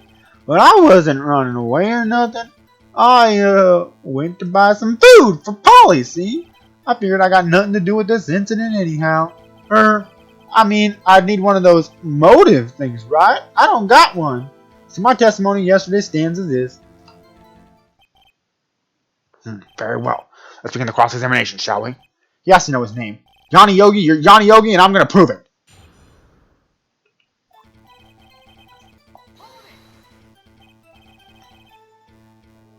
I don't think it's Uncle, he's just super high. Like I said, brain damage from the oxygen deprivation. I'd call what you did running away and not just leaving. You heard Larry's testimony and realized you were in danger. Now, Mr. Wright, there's no need to rush to conclusions. As I said, the witness was not running away. Listen to the testimony. Sure seems relaxed. In fact, they both do, Von Karma and Yanni Yogi. But I wasn't running away or nothing. Then why did you leave? He's just about to say why. Is it so hard for you to just quietly listen to when someone is talking? If I sat quietly, Edgeworth would be guilty in 3 minutes. Food? Well, Polly's a bit of a gourmand, you see. She only eats these high-quality bird pellets from France. They only have them in a big pet shop downtown. But you weren't arrested until this morning. Why didn't you go back to the caretaker's shack? Well, I kinda got lost, you see. The witness has trouble remembering things sometimes. When the police apprehended him, he was on his way back to the shack. Yeah, right. Nice try, Von Karma. No one's going to believe that. I see. So he was lost. Please, Your Honor, come to your senses. God, Von Karma objecting everything. I mean, so does Phoenix. Like, I want to object right now. I figured that I got nothing to do with this incident anyhow. You've lost much of your memory, is that correct? Yep, seems like it. And how can you know that you didn't have anything to do with this incident? Or maybe you're lying about not having your memory, You know exactly who you are. The witness has testified quite clearly that he has no memory of who he is. If you claim he's lying, then show the court proof. How am I supposed to prove what's going on in that old codger's head? That's impossible. I'm glad you come to your senses, Mr. Wright. Very well, witness, please continue. I need one of those motive things, right? No, I don't got one. Hold it! He'd just be trying so hard. Sorry. He'd just be trying so hard.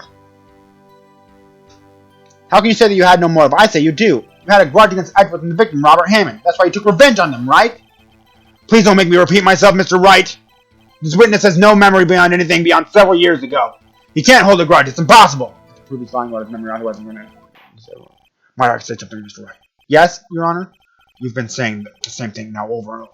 You've been calling the witness's memory of the past and lack thereof into question. But does this really have anything to do with the current case? Of course, Your Honor. The witness said he has nothing to do with the case and no motive. Both of these statements are a lie.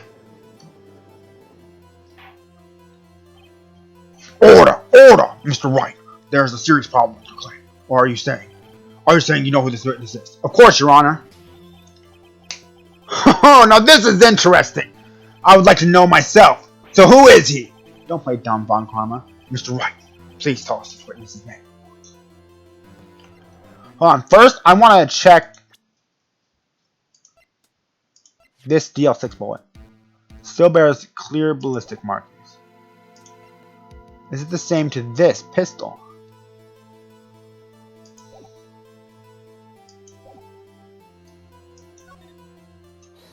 His name is Johnny Yogi, a former court bailiff. Yogi? That name seems familiar. Oh, Johnny Yogi, from the DL-6 incident. I thought the judge wouldn't have heard of it. It was such a famous case. But what does this mean? Your Honor, if this man is Mr. Yogi, then he has a clear motive. Jumping to conclusions again, Mr. Wright. This witness is Johnny Yogi. Fascinating. However, how do you propose to prove this to the court? I forgot he took the thing. This is a court of law. Oh, that's true. Just take a polygraph, my guy. Just take a polygraph, my guy. Polygraphs were definitely a thing when this was made, right? Wait, I think it is him. I don't trust him. This is a court of law, as you may recall. You need proof. And allow me to repeat once more that the witness has lost his memory. This is it. I have to do this now. If I can't prove he's Yogi right here, right now, I got nowhere else to go.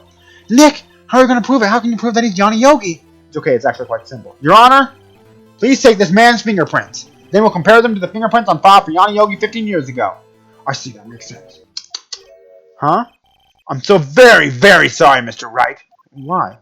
The witness has no fingerprints. What? What? No fingerprints? You see, before I worked as a caretaker, I worked at a chemical plant. I burned my fingers working with this stuff. Yup. What? Yogi, you sneak. You burned your fingerprints off to hide your past. Well, the witness has no fingerprints. I guess we'll not be able to prove it again. No! Well, what would you do now, Mr. Wright? It seems like the case has been decided. No. No! I know what happened. I know everything. I just can't prove it. No, I can't let it in like this. I can't lose. There has to be another way. There's no one who can testify as to who this witness is. No one! Nick, what are we gonna do? I didn't even consider that he might have erased his fingerprints. What do I do? Well, Mr. Wright, perhaps you'd like to cross-examination the parrot for a little comic relief. Yeah, very funny. You're a sore loser, Von Karma. Wait a second. Cross-examining the parrot? What is it, Nick? No, you're not going to. Your Honor, the defense would like to take Mr. Von Karma up on his proposal. Take Mr. Von Karma up? What a coincidence that he has no fingerprints. Just fight him at this point. On his proposal? Exactly, Your Honor. I would like to cross-examine the witness's pet parrot. Order! Oh, well, what did you think, Mr. Von Karma? Need you even to ask? This is a farce! I object! A parrot? Wait a second. You were the one who suggested I cross-examine the parrot, Von Karma. Hey, Polly. I have the right to do as you suggested. Well, if you're so desperate, then please, be my guest. Of course, should you go through with this and nothing comes of it, then I hope you're ready for the consequences. Nick, this is crazy. Well, still want to go through with your little game? Let the parrot take the stand. I will cross-examine her, Your Honor. This is the most ridiculous thing I have ever heard. Von Karma has rigged every person's testimony, every piece of evidence, except the parrot. She's my last chance. At least, I think so. Bailiff, bring in the parrot. That's quite a bird. Please tell us your name. Name! The witness is ignored. It must hurt to be ignored by a bird. I am very well with this. Who is your owner? Please testify. Hello, Mark! Certainly the most concise testimony we've had so far. Bro, I'm so tired of Maya. She has an opinion over everything. Wow, I'm surprised that you're tired of Maya and not Von Karma. I'm tired of Von Karma. Very well, begin your cross-examination. Right. What are you gonna do, Nick? I don't know. What do we do, Maya? Hello! Witness! You can't just say hello and expect us to get anywhere. I want you to testify. Maya, you talk to her. Right. What did I say? Remember, 2 days ago. I guess Karma is a bitch. Polly! Have we forgotten something? Rock! Don't forget DL-6! Rock! If I can get Polly to say that here, that will prove that the caretaker has something to do with DL-6. Polly, have we forgotten something? Hello! Rock! That's not what you're supposed to say. You need to stop yelling. You need to stop yelling at a damn bird. Forgot something we forgot! Hello! Rock! Uh-oh, it's not working, Nick. She won't say it. It's ridiculous. Why won't she say it? Something the matter, Mr. Wright. Wait, don't tell me Von Karma expected this. He couldn't have retrained the parrot, could he? Did he train her to not respond when we asked if he'd forgotten anything? Well, I guess we should try some information on her. Let's...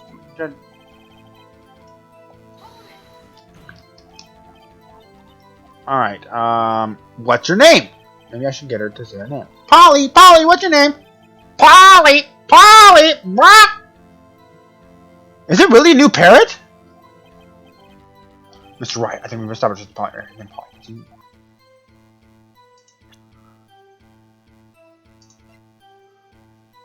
Red/pink.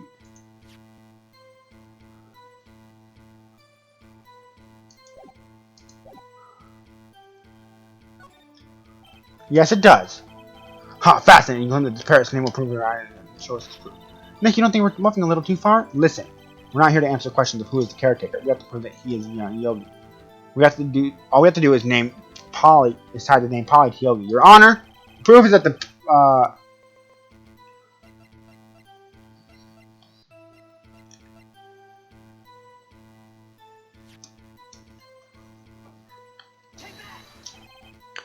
DL-6 case file. That's quite a large file you have there. Which page is proof on then? Show us or stop wasting our time. Very well, Mr. Wright. Please show us the page. Where in this file? Which was it? Was it case summary, victim data, or suspect data? Probably suspect data, right? Case summary, no. Victim data, no. Suspect data, yes.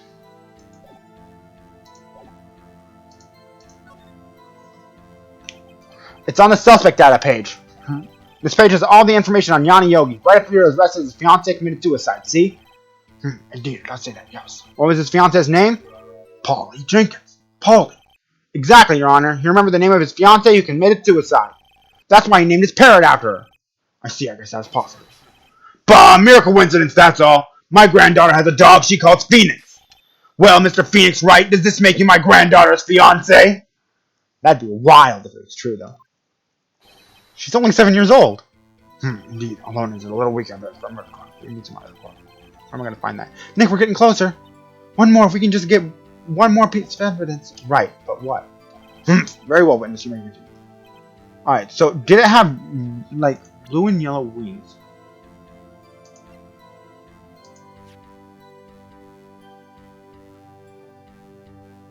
Is it a different parrot? She's only 7 years old. I don't think it's a different parrot. I don't know. I'm guessing. Okay. I thought you actually saw something that got him. Witness, you're here to speak. You must speak to me. Frankly, I can't believe you're speaking to a parrot. Well, I guess we should start with information. Hello. I'm stupid, no. That would be insane if it was true, though.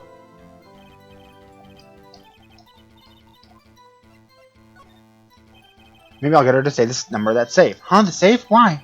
Let's just try to get her to say anything, okay? Polly, what was the number in the safe of the shack? 1228. Block 1228. My, what a reckless parent.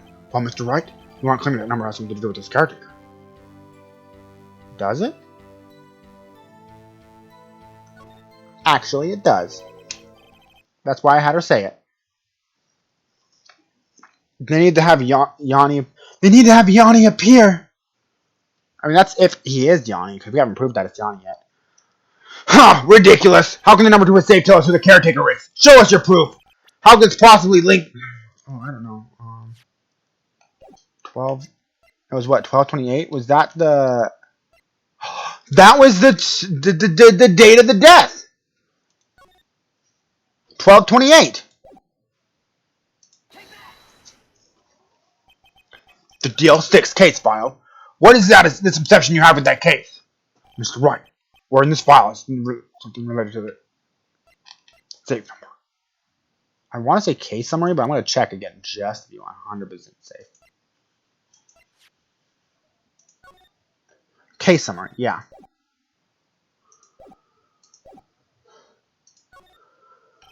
It's on the case summary page. The case summary? Specifically the date on which the DL-6 incident occurred. The date of the incident, December 28th. Why, that's today's date, 15 years ago. The numbers on that safe is 1228. Oh. Use the date of the DL-6 incident as the number on the safe, Your Honor. That's how important the date was to him. I see. It certainly is an interesting coincidence. People often do set their secret numbers to dates. Bah! This is not tangible proof. I set my ATM card's number to 001 because I'm number 1. Probably don't want to say that out loud, my dude. This has nothing to do with the date. Nothing. That's enough. I think we've reached a conclusion here. This is a mere coincidence, that's all. True, that is a possibility. However, two coincidences at the same time seems more like a pattern. He fucking would. What are you saying? Summon the caretaker of the bookshop. Immediately. Witness, tell us your name. Wait! This witness doesn't need... Remember. No, it's okay. I've accomplished what I've wanted to do. I'm done. Nick, he looks totally different. This is the real Yogi, I think. Finally. He's been acting feeble to hide his true identity. So he was acting stupid. Acting for 15 years. Well, let me ask you again. Please state your name for the court. My name is Yanni Yogi. 15 years ago, I served as a bailiff for this court. Order! Yanni Yogi! So was it you who killed Robert Hammond and tried to frame Miles Edwards for his death? Yes, it was me. I did it. Damn. They put me on the witness stand 15 years ago. Robert Hammond said I was mentally unsound. He told me it would make me innocent and get me off the hook, so I pretended to have brain damage. I was innocent, really, but he didn't believe me. We won the trial, but I lost everything. I lost my job, my fiancé, my social standing. Then this year, 15 years later, a package arrived. It was a letter and a pistol. The plan was written out in careful detail. It was a plan for me to take revenge on the people who ruined my life. I didn't care who sent it. I thought this was my chance. After 15 years, this was it. Finally, a chance to have my revenge on Robert Hammond and Miles Edwards. I have no regrets. Wait a minute. Revenge against Miles Edwards? What do you mean? I'm not at liberty to speak on that matter. Why don't you ask Mr. Edwards himself? Anyway, I admit it. It was I who killed Robert Hammond. Von Karma, where is Mr. Yogi? Under arrest, Your Honor. I saw new rumor narrative for his confession. The defendant Miles Edwards is innocent, in this case at least. Very well. Will the defendant please take the stand? There are a few mysteries left unsolved. Still, you are clear of suspicion for this particular case. So I'd like to pass judgment of the murder of Miss Robert Hammond. Any objections? I don't believe it. Why is Von Karma saying anything? Very well. The court finds the defendant, Mr. Miles Edwards, not guilty. That is all. This court is adjourned. Did someone just say objection? It wasn't Von Karma. Wait, but that means no. Edwards? Your Honor, I object to your judgment. What do you mean? I'm not innocent at all. As we have heard, Yanni Yogi killed Robert Hammond for revenge. But revenge for what? Nick, Edwards is trying to confess. He's going to say he's guilty. He's going to tell them that he was the murderer in the DL-6 incident. He's going to tell them he killed his own dad. Uh-oh, what do I do? The judgment has already been passed. I object to Mr. Edwards' outburst. Didn't something like this happen yesterday, too? I believe a certain witness raised an objection after a guilty verdict was passed. That would be Larry. We must hear this new statement. We must hear Miles Edgeworth. He's right. We have a duty to hear Mr. Edgeworth out. For 15 years, I've had a recurring dream. A nightmare. It's only a nightmare, that's what I told myself. But now I know it wasn't a dream. Yanni Yogi wasn't the killer. You mean the incident where your father died? The distance of shot. With the shot, it wasn't suicide either. Everything was as clear as day. The murderer. The criminal in the DL-6 incident. It was me. Yo, what the heck, Edgeworth? Your Honor, I confess my guilt. I'm guilty for DL-6, the statute of limitations of which ends today. The culprit is me. Order! This is certainly unexpected. The defendant declared innocent is confessing to a different crime. A crime for which the statute of limitations runs out today. I'm not really sure how I should deal with this. But it's obvious. We hold a trial right here, right now. We tried this man for his crime of 15 years ago. I think I would like to take a 5-minute recess. During this time, we'll consider the appropriate course of action. Court is adjourned. All this effort? Yes, all this effort for him to just throw it away. I'm sorry, Wright. I just wasted all your effort. Mr. Edgeworth, I just don't believe it, pal. I mean, you kill your dad? I don't want to believe it myself, Chicken. But it's the truth. I deserve to be punished. Murder is murder, no matter the consequences. This is crazy, just crazy! Nick, what are you doing? Huh? Oh, I was just reading through the court record once more. I'd do it. You'd do what? You'd admit to your murder? I'm getting my case ready. Your case for what? Huh, isn't it obvious? I want to prove that Miles Edgeworth is innocent. What are you talking about, pal? He just admitted to it. He confessed that he did it in court. I'm sorry, Edgeworth. Not just the murder. Oh, you mean you'd murder... Do you mean you murder your dad? Or just that you'd murder somebody? But I don't believe your nightmare. What? It's just a dream. It's not real. The truth is right here in this court record. In any case... Yes, sir. Both. Okay. In any case, tighten your belts. The real fight is just beginning. I'll prove you're innocent. Trust me. Right. Then I'd like to resume our trial. Judge, Miles Edgeworth has admitted his own guilt. He has confessed his crime. Let us begin by hearing his testimony. Then, though pointless, let the defense do the cross-examine. The statute of limitations on DL-6 incident runs out today. Though it's unconventional for me, I'd like to run this one by the book. I see. Does the defense have any objections? No, Your Honor. Well, Carmen, you knew this was going to happen at the very beginning, didn't you? Very well. Will Miles Edgeworth take the stand? Will the witness state his name and profession? Miles Edgeworth. I'm a prosecuting attorney. Mr. Edgeworth, 15 years ago, you mistakenly killed your father, Gregory Edgeworth. Is this correct? It is correct. Then testify about this matter to the court. What Edgeworth was telling me about his dream yesterday, I know it's one detail didn't quite fit. That would be the key, but only if I can get it to work. Please, please. That day, I'd gone to the courtroom to observe one of my father's trials. As we leave, an earthquake struck, trapping us in the elevator. My father and Mr. Yogi lost their composure and began to argue. Just then, something very heavy fell at my feet. I picked it up and threw it at Mr. Yogi. I wanted them to stop fighting.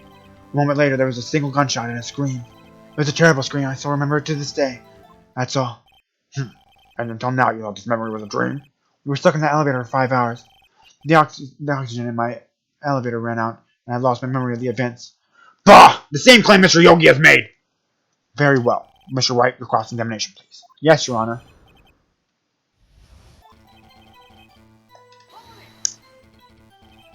What was the trial your father was involved in that day? I don't remember things very clearly.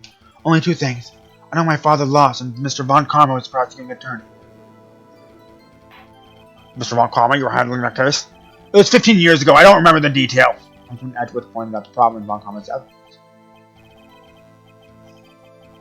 Wait, so did Von Karma actually kill him because he messed up his evidence? Hold it! I had to do it myself. So there were 3 people, including yourself, trapped in that elevator. Yes, myself, my father, and Yanni Yogi. We were fine at first, but then as time passed and no one came to help, my father and Mr. Yogi lost their composure and began to argue. What did you do then? I was a 9-year-old boy at the time. What could I do? I was so scared, trembling in the corner. But then something heavy fell at my feet. What was it? A pistol. I assume it was the bailiff, Yanni Yogi's. The safety must have come off when I fell from his holster. And you picked it up. What happened next? Picked it up and threw it at Mr. Yogi. I wanted them to stop fighting.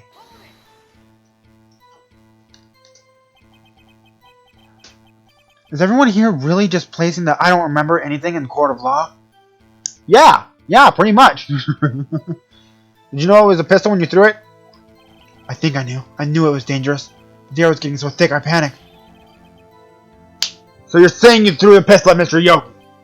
I was in a daze. A moment later, there was a single gunshot and a scream. The gun fired once? Yes, I think. After I threw it, I lost consciousness. Since then, it echoed in my head every day, that gunshot and that horrible scream. The scream. It was a terrible scream. I remember it to this day. There it is. One part of the testimony that clearly contradicts the evidence. I don't know what that means. I better find it out quick.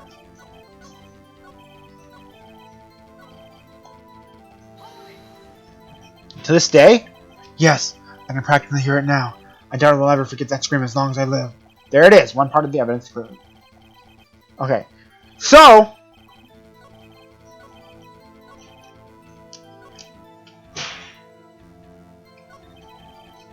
there's a single gunshot. Incorrect. Incorrect. Incorrect. Incorrect. Let me check this real quick to make sure I'm right. The murder weapon was fired twice.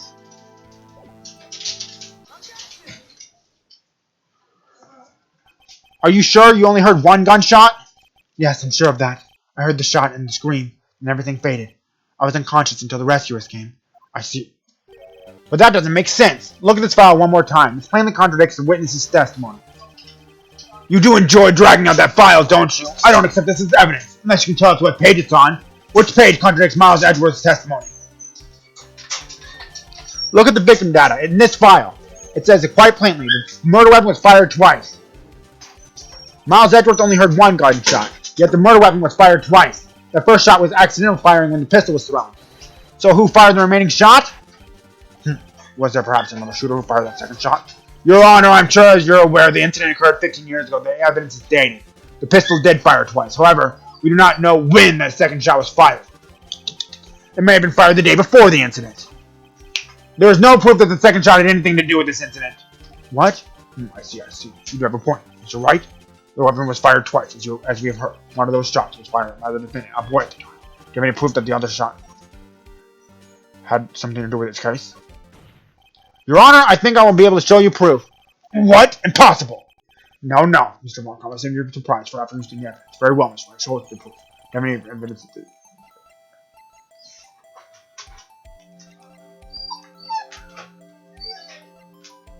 I'm going to cheat again.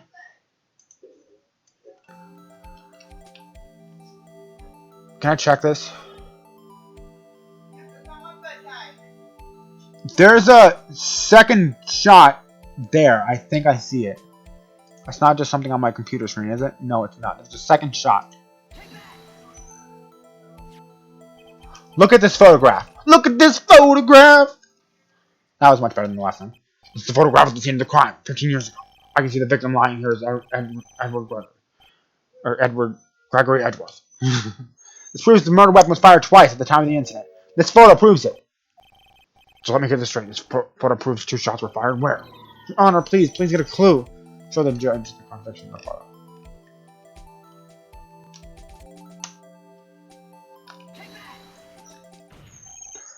As should be obvious, the contradiction is here. I see. A bullet hole in the door. Your Honor, Gregory Edgeworth was killed by a shot from the pistol. Yet there is also a bullet hole in the elevator door. We also know that the murder weapon was fired twice. Thus, someone other than Edgeworth fired that second shot. Order! Mr. Wright, what are you driving at? It's simple, Your Honor. At the time of the incident, 2 shots were fired. One went into Gregory Edgeworth's heart, and the other hit the elevator door. Remember that the defendant lost consciousness after the shot he fired rang out. In conclusion, we must agree that the second shot was fired by someone else. Mr. Wright, who was that second out? The murderer, of course.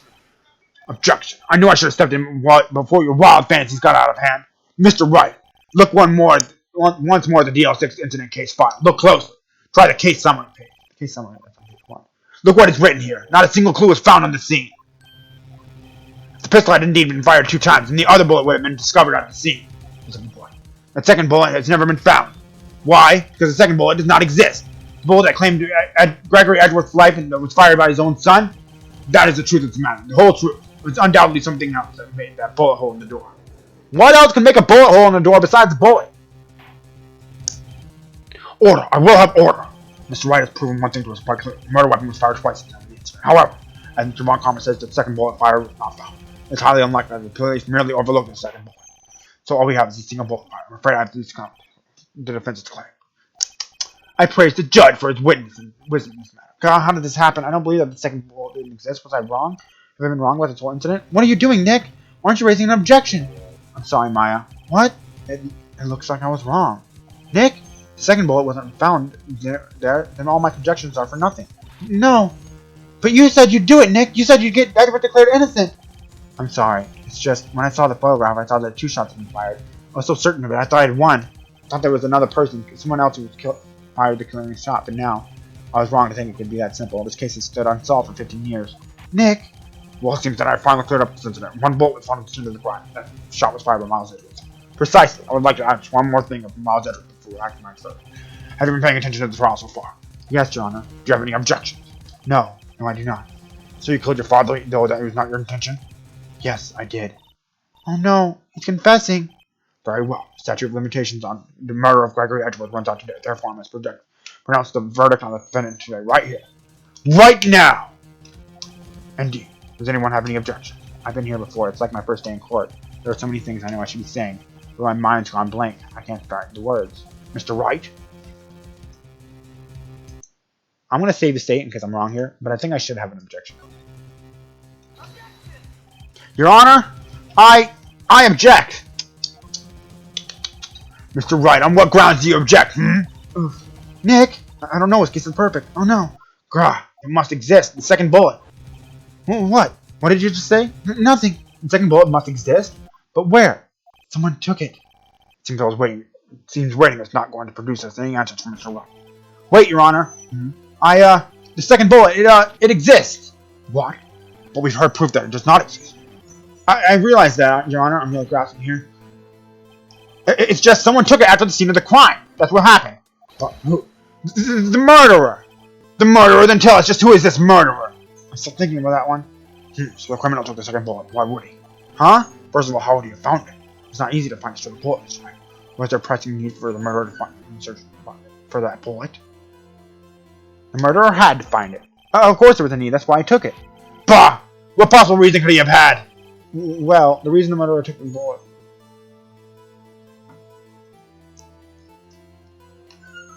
I'm gonna save the state again. I'm gonna cheat. The bullet would be proof. Or maybe he thought the bullet could be used as proof? Proof. It was a special bullet, so he took it with him. If that was the case, then he would have taken the bullet from inside Gregory as well. Huh? Why would he have only take one of the 2 shots fired? Oh, right. Mr. Wright, you wrote all this wrong. This isn't going so well. The murderer was cautious. Well, the murderer was a very cautious sort, you see. That's why the murderer had to search for that bullet. If that was the case, then he would have taken the bullet from inside Gregory as well. Huh? Why would he only take one of the 2 shots fired? Oh, right. Mr. Wright, you wrote all this. This isn't going so well. Why would the murderer have spent the time to look for this right bullet? I had to get a clue. What's wrong, Mr. Wright? Bah, the murderer had no reason to take that bullet. You don't want to admit it, but it's true. Had to take it. Had to take it? The murderer, what does that mean? You're thinking too normal. Think crazy. Don't think why that bullet was taken. Think why the bullet had to be taken. Mr. Wright? Yes, Your Honor. I have no idea what I'm doing. Well, the murderer had no intention of taking the bullet from the scene, but the murderer had to take that bullet. Had to? Mr. Wright, what do you mean? Hold on.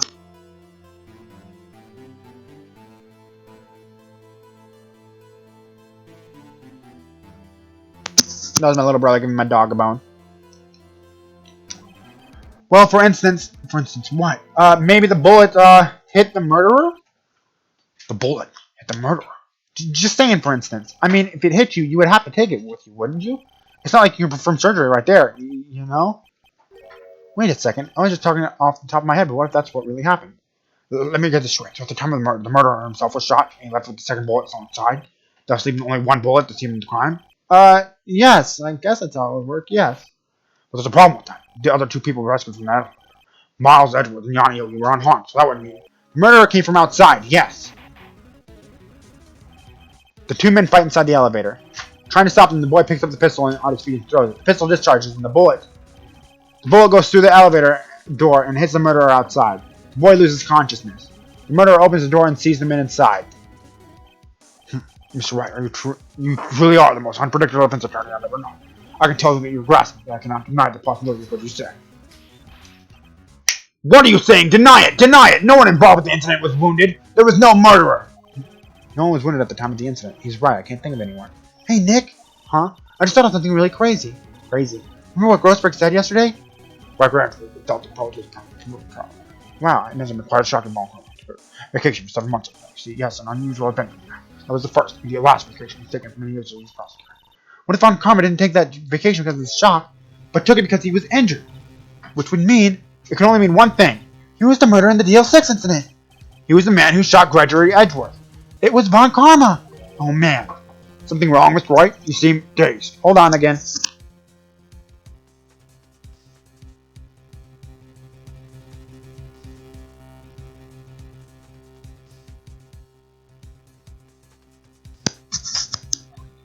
No, Your Honor. Well, you've indicated the possibility that the murderer came from outside. Can you give us the name of the suspect? Oh, should I come out and say it now? I'm gonna save the state. I'm gonna save the state. I'm gonna save the state. I'm gonna save the state. Say it now. Your Honor? I told you yesterday in the very beginning it was Von Karma, and I even said it earlier. There is one suspect. One lone suspect. Well, that certainly is interesting news. Very well, Mr. Wright. Who is your suspect? My hands are shaking. What? Von Karma! Von Karma. To be fair, I've accused everyone who's shown their face so far, though. You haven't accused Edgeworth, and you haven't accused Phoenix. But you have accused Larry and Maya. And Von Karma. And the old man dude. Yanni Yogi. Von Karma? You mean the Von Karma, the prosecutor sitting right there? Bah! You don't object? I see no need. Why honor this ridiculous outburst with my objection? Because you took a vacation for several months starting the day after the incident. Yet you pride yourself on a perfect record. Why would you take such a long vacation without any reason? So you're claiming that I took a vacation to heal my injury from the incident? Fascinating. Prove it. I didn't need surgery, no. Where did I go under the knife at, Mr. Wright? Bring me the doctor that operated me. Have him testify. Nick, let's find out who this doctor is. It's no use. Edgeworth? I know Von Karma perhaps too well. He's perfect. He wouldn't leave clues. He probably didn't undergo surgery. That would leave a doctor as a witness. Girl, nobody's that perfect. So what, Nick? Did Von Karma pull the bullet out by himself? That's insane. No, he couldn't have.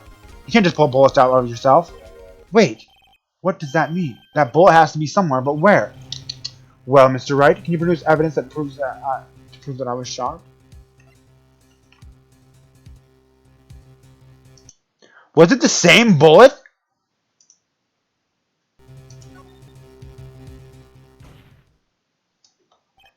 Alright, Von Karma, I'll prove it. I'll even use evidence. I know how much you like it so much. What? The evidence that proves Von Karma was shot is...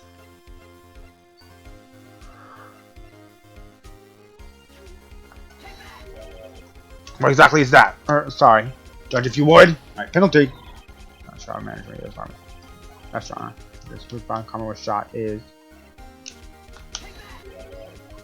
I'm really bad at this. I'm really bad at this.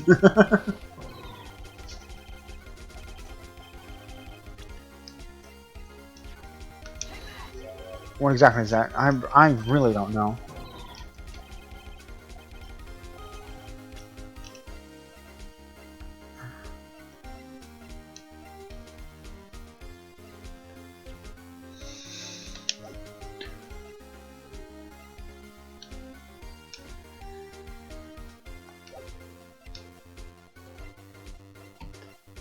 Metal detector, maybe? I don't know.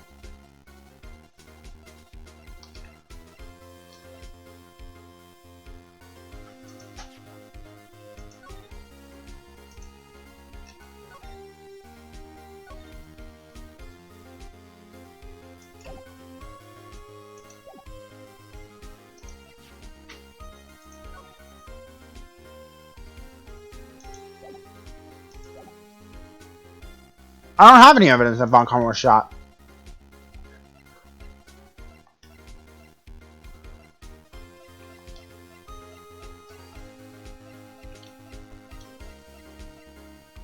Oh, yikes. Oh, well. I can't press B, so it's gotta be here somewhere. The parrot?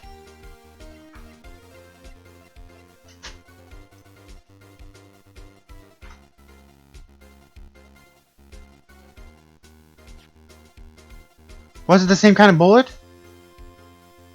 Maybe he still has a bullet inside of him! The guy that killed on the boat? I thought so. Von Karma's perfect. He wouldn't risk surgery leaving an evidence trail. So then I asked, where's that bullet now? I think it's unlikely Von Karma performed surgery on himself. You don't mean? I do. There is the possibility that the bullet is still inside Von Karma. Is it possible for all these years? Well, there's one way to find out. We could use this metal detector. Well, Von Karma, I'm going to run this over you and see what we find. I refuse! You refuse? What refusing this means? You acknowledge that the bullet is still inside you? Order! Your Honor, the defense requests that we be allowed to use the metal detector. Judge, I call for suspension of this trial. This is an invasion of privacy. Statute of limitations runs out of this case today. It was you who said we had to end it right here, right now. Enough. I permit the use of the metal detector. Mr. Von Karma, you have submitted yourself to testing. Nick, what does this mean? I don't know, but we have to give it a shot. It reacted something inside his left shoulder. The bullet. Mr. Von Karma? It was you? I was afraid this would happen, and so I remained silent. Indeed, there is a bullet inside my shoulder. However, it has nothing to do with the incident. What? I was shot in the shoulder long before the DL-6 incident. I claim that the bullet in my shoulder has no relation to DL-6. But Mr. Von Karma, can you prove that? Prove? I have no obligation to prove anything. It is you who must prove something here, Mr. Wright, not I. Mr. Wright, well, can you prove it? Can you prove that the bullet in Von Karma's shoulder was taken from DL-6? Of course you can. You can't. You don't have any of the DL-6 evidence, because you took it on the record from yesterday. With no proof, you cannot convict me of any crime. So sorry, Mr. Wright. No, I'm the one who's so sorry, Von Karma. What? You were close, one day away from freedom. You see, I have proof. What? You would have thought you would have dug your own grave trying to convict Edgeworth. I can link that bullet in your shoulder to the DL-6 incident. And here's my final proof. The pistol? I want to save the state, because if I'm wrong, I'm done. DL-6 bullet! That's a bullet? Where did you get that? This is the bullet used in the DL-6 incident. This was taken from the heart of the victim, Mr. Gregory Edgeworth. This bullet is preserved quite nicely with all the ballistic markings intact. Ballistic markings. You may recall the term. It came up in the first trial 2 days ago. Ballistic markings are the fingerprints of the gun, blah, blah, blah, blah, by the marking, you know it's quite accurate. We have 2 bullets in our possession. One, the bullet removed from Gregory Edgeworth's heart. The other, Mr. Von Karma, is the bullet buried in your shoulder. You can analyze both bullets, then if the markings match, we would know that both bullets have been fired from the same gun, the very same pistol. In other words, the murder weapon that killed Gregory Edgeworth. Mr. Von Karma, why did he want to... Why? Okay, my question is, why did Von Karma want to kill Hammond and get Edgeworth guilty of murder? Why didn't he just wait a few days? Because then he wouldn't have to worry about getting in trouble. You will let us remove the bullet from your shoulder. Then we'll compare the ballistic markings on this bullet and solve the case once and for all. Well, Mr. Von Karma?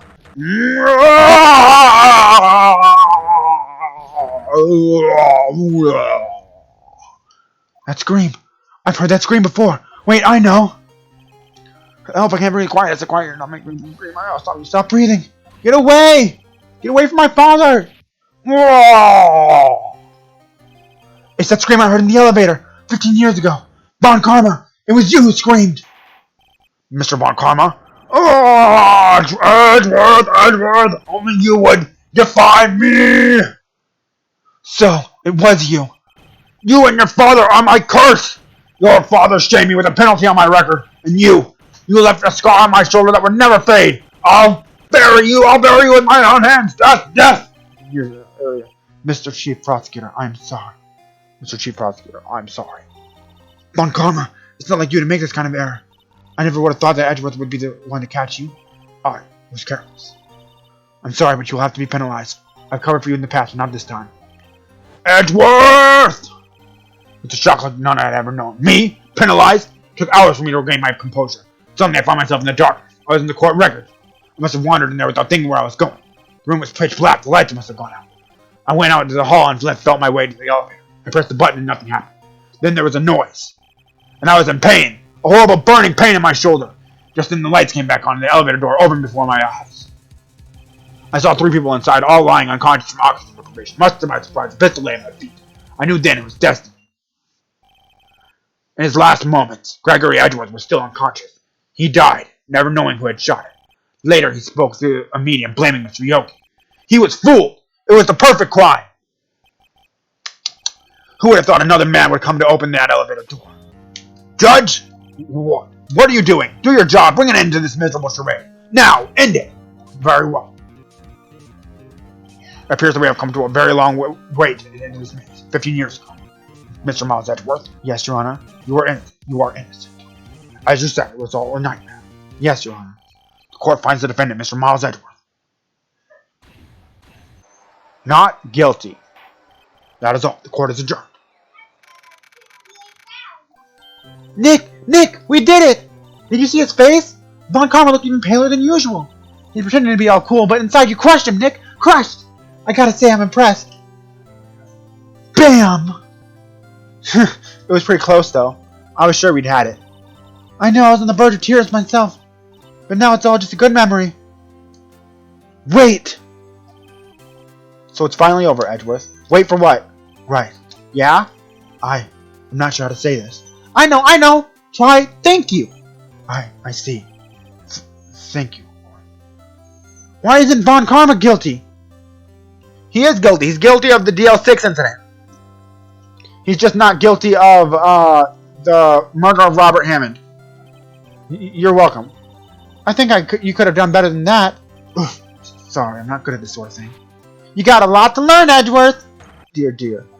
Whoop! Amazing, pal. You pulled through just like I thought you would. I'll never forget this. I owe you one, pal. And tonight, let's party. Dinner's on me. Yeah, my salary went down a bit this month, but who cares? See, Mr. Edgeworth, you should take a lesson from Detective Gumshoe. That's how you say thank you. Why is he so angry at being innocent? I don't know. I see. Whoop! I feel foolish. Don't worry, take it a little at a time. You'll get used to it. It's been 15 years since I've seen Edgeworth this unguarded. Hey, y'all! Lotta! Y'all were great in there! Thank you. Yo, Edgeworth, congrats! Thank you all very much. I knew you were innocent from the start, of course. Just look at you. You wouldn't stick your hand in the cookie jar even if no one was there. You were the witness on the first day of the trial, weren't you? Yeah, well, let bygones be bygones, eh? Speaking of which, what are you going to do now, Lotta? Who, me? I went back to college. I gave up trying to be an investigative photographer pretty quick. Really? That's too bad. Huh? Isn't that the hot dog guy from the park? Huh? It's over, Nick. My life is over.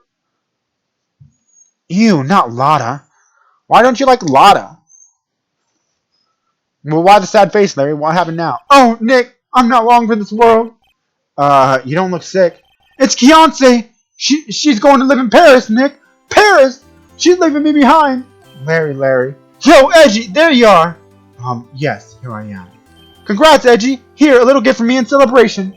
Celebration? That's unusual for you.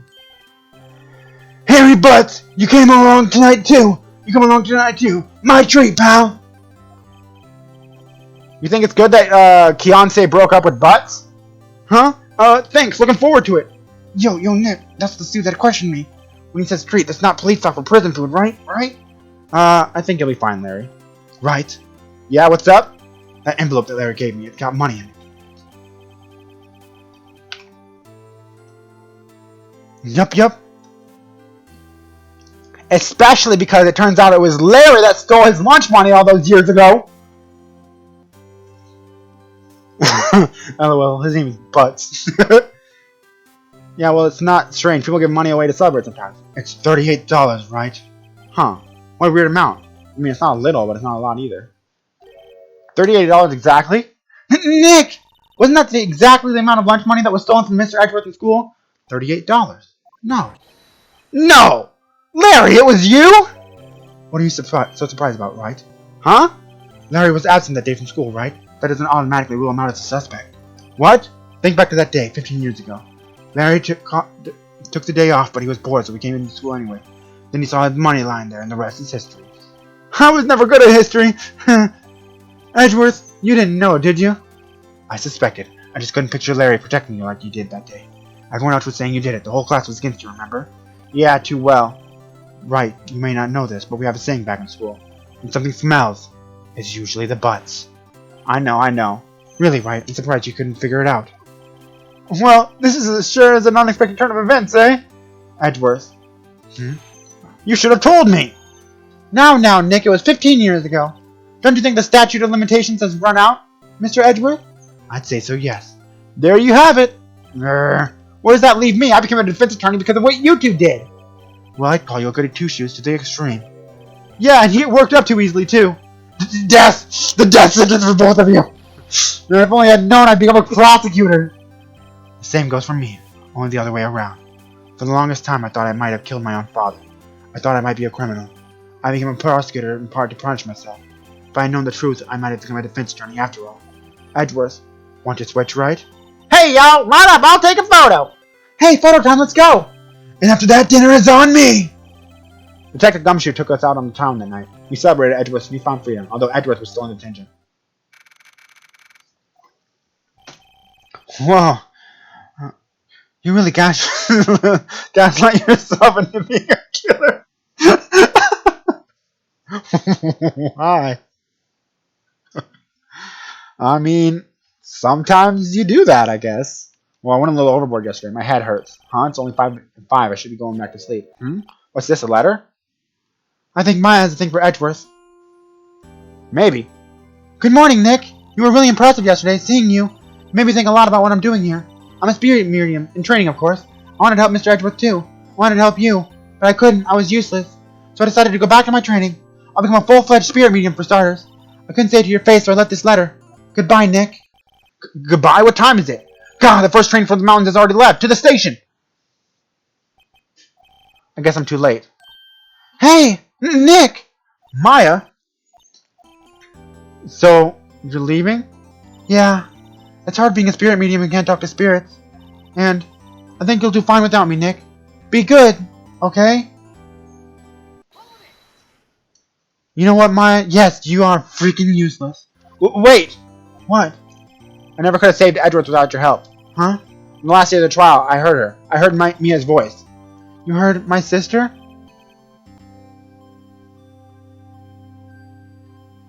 So you mean a person, Maya? What do you mean by mean a person, Maya? I'm confused. Yes, only her voice, but still. It was at the very end when I thought we'd lost everything. Well, that's my sister for you. Detective Gumshoe helped, and even Mr. Grossberg, and even Larry. I'm the only one who couldn't help. I was useless, Nick. But you were the one who stopped Von Karman, Maya. Huh? I didn't do anything.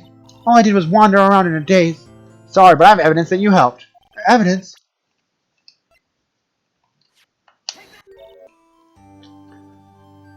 Oh, yeah. A spirit medium that can't speak to spirits. A normal person. True. Alright, I need to do it in your voice. A spirit medium that can't speak to spirits equals a normal person. A bullet? Von Karman was convinced he had taken all the evidence pertaining to DL-6, but you were the one who rescued the last piece of evidence we needed. This was the bullet that put an end to Von Karman, and you were the one who gave it to me. Nick? Thanks, Maya. I couldn't have done it without you. I'll be back soon. Huh? I'm going to complete my training and come back. Okay, I'll be waiting. Of course you will. You can't run that office by yourself. You're hopeless. I don't know about that. So, bye. Bye. Thanks, Nick. And so my story ends. Time to turn a new page and say goodbye to the novice defense attorney I once was. Now a new story begins. With the same old crazy cast of characters. I don't think you've graduated yet, amateur. Mr. Wright, would you like to reclaim that thing? That train? Yes, Your Honor. Uh-oh, I got a bad feeling about this. Bye. She better not come back. Why are you so mean to, Maya? Hey, pal, Mr. Edgeworth came to the brink to wish me a happy year. Now that went. Whoop! Detective Gumshoe! Then he hung his head low and went right back outside. Kinda like he was embarrassed or something. Strange, huh? You're on the whole train.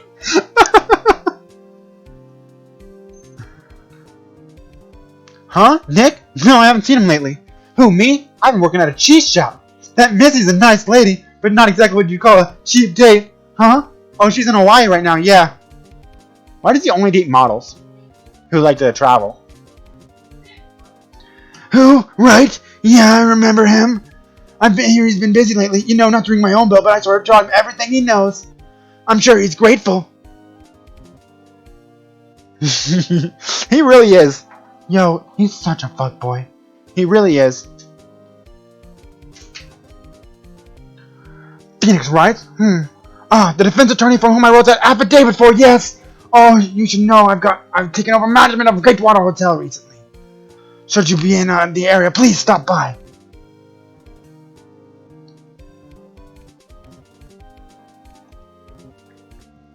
Ahem! Oh, it's you. Phoenix Wright. Oh, yes, Mia's on something, was he not? I wonder how he's doing. Haven't seen him of late. Oh, the days of my youth. Life of scene, scent of a fresh living.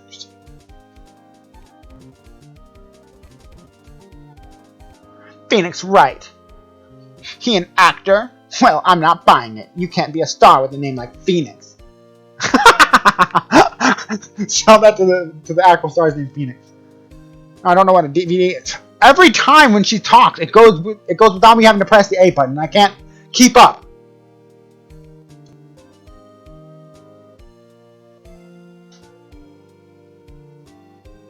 In 2022, you can. Exactly. WP! I'm pleased to announce Princess is a hit. I'm sure I hope Mr. White a great deal. Oh, and keeping my face out of the public eye till the show's over. I wouldn't want to ruin any kid's dreams, you know? You're playing the Pink Princess. I'm sure you would ruin everyone's dreams. Oh, I got a letter from Maya the other day. It sounds like she caught a cold standing under a waterfall. I don't blame you, you're ugly, bro. I wanted to visit, but haven't had time to send some Pink Princess trading cards. She says she can't buy them where she is. What kind of place is she living at anyways? I don't blame you. You're ugly, bro. Probably talking to WP. Poor WP. Right? Who's that? You want to talk? Let's talk Pink Princess, alright? But, you know, I snuck into the studio the other day. I saw her. The one inside the Pink Princess suit. What a dog! It was such a shock for a boy at my tender age. More like WPP. Got him!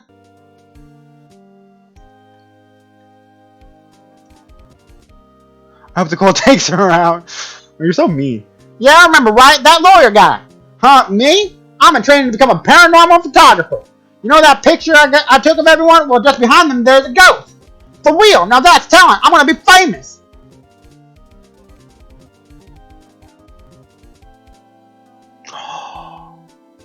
Mia's there.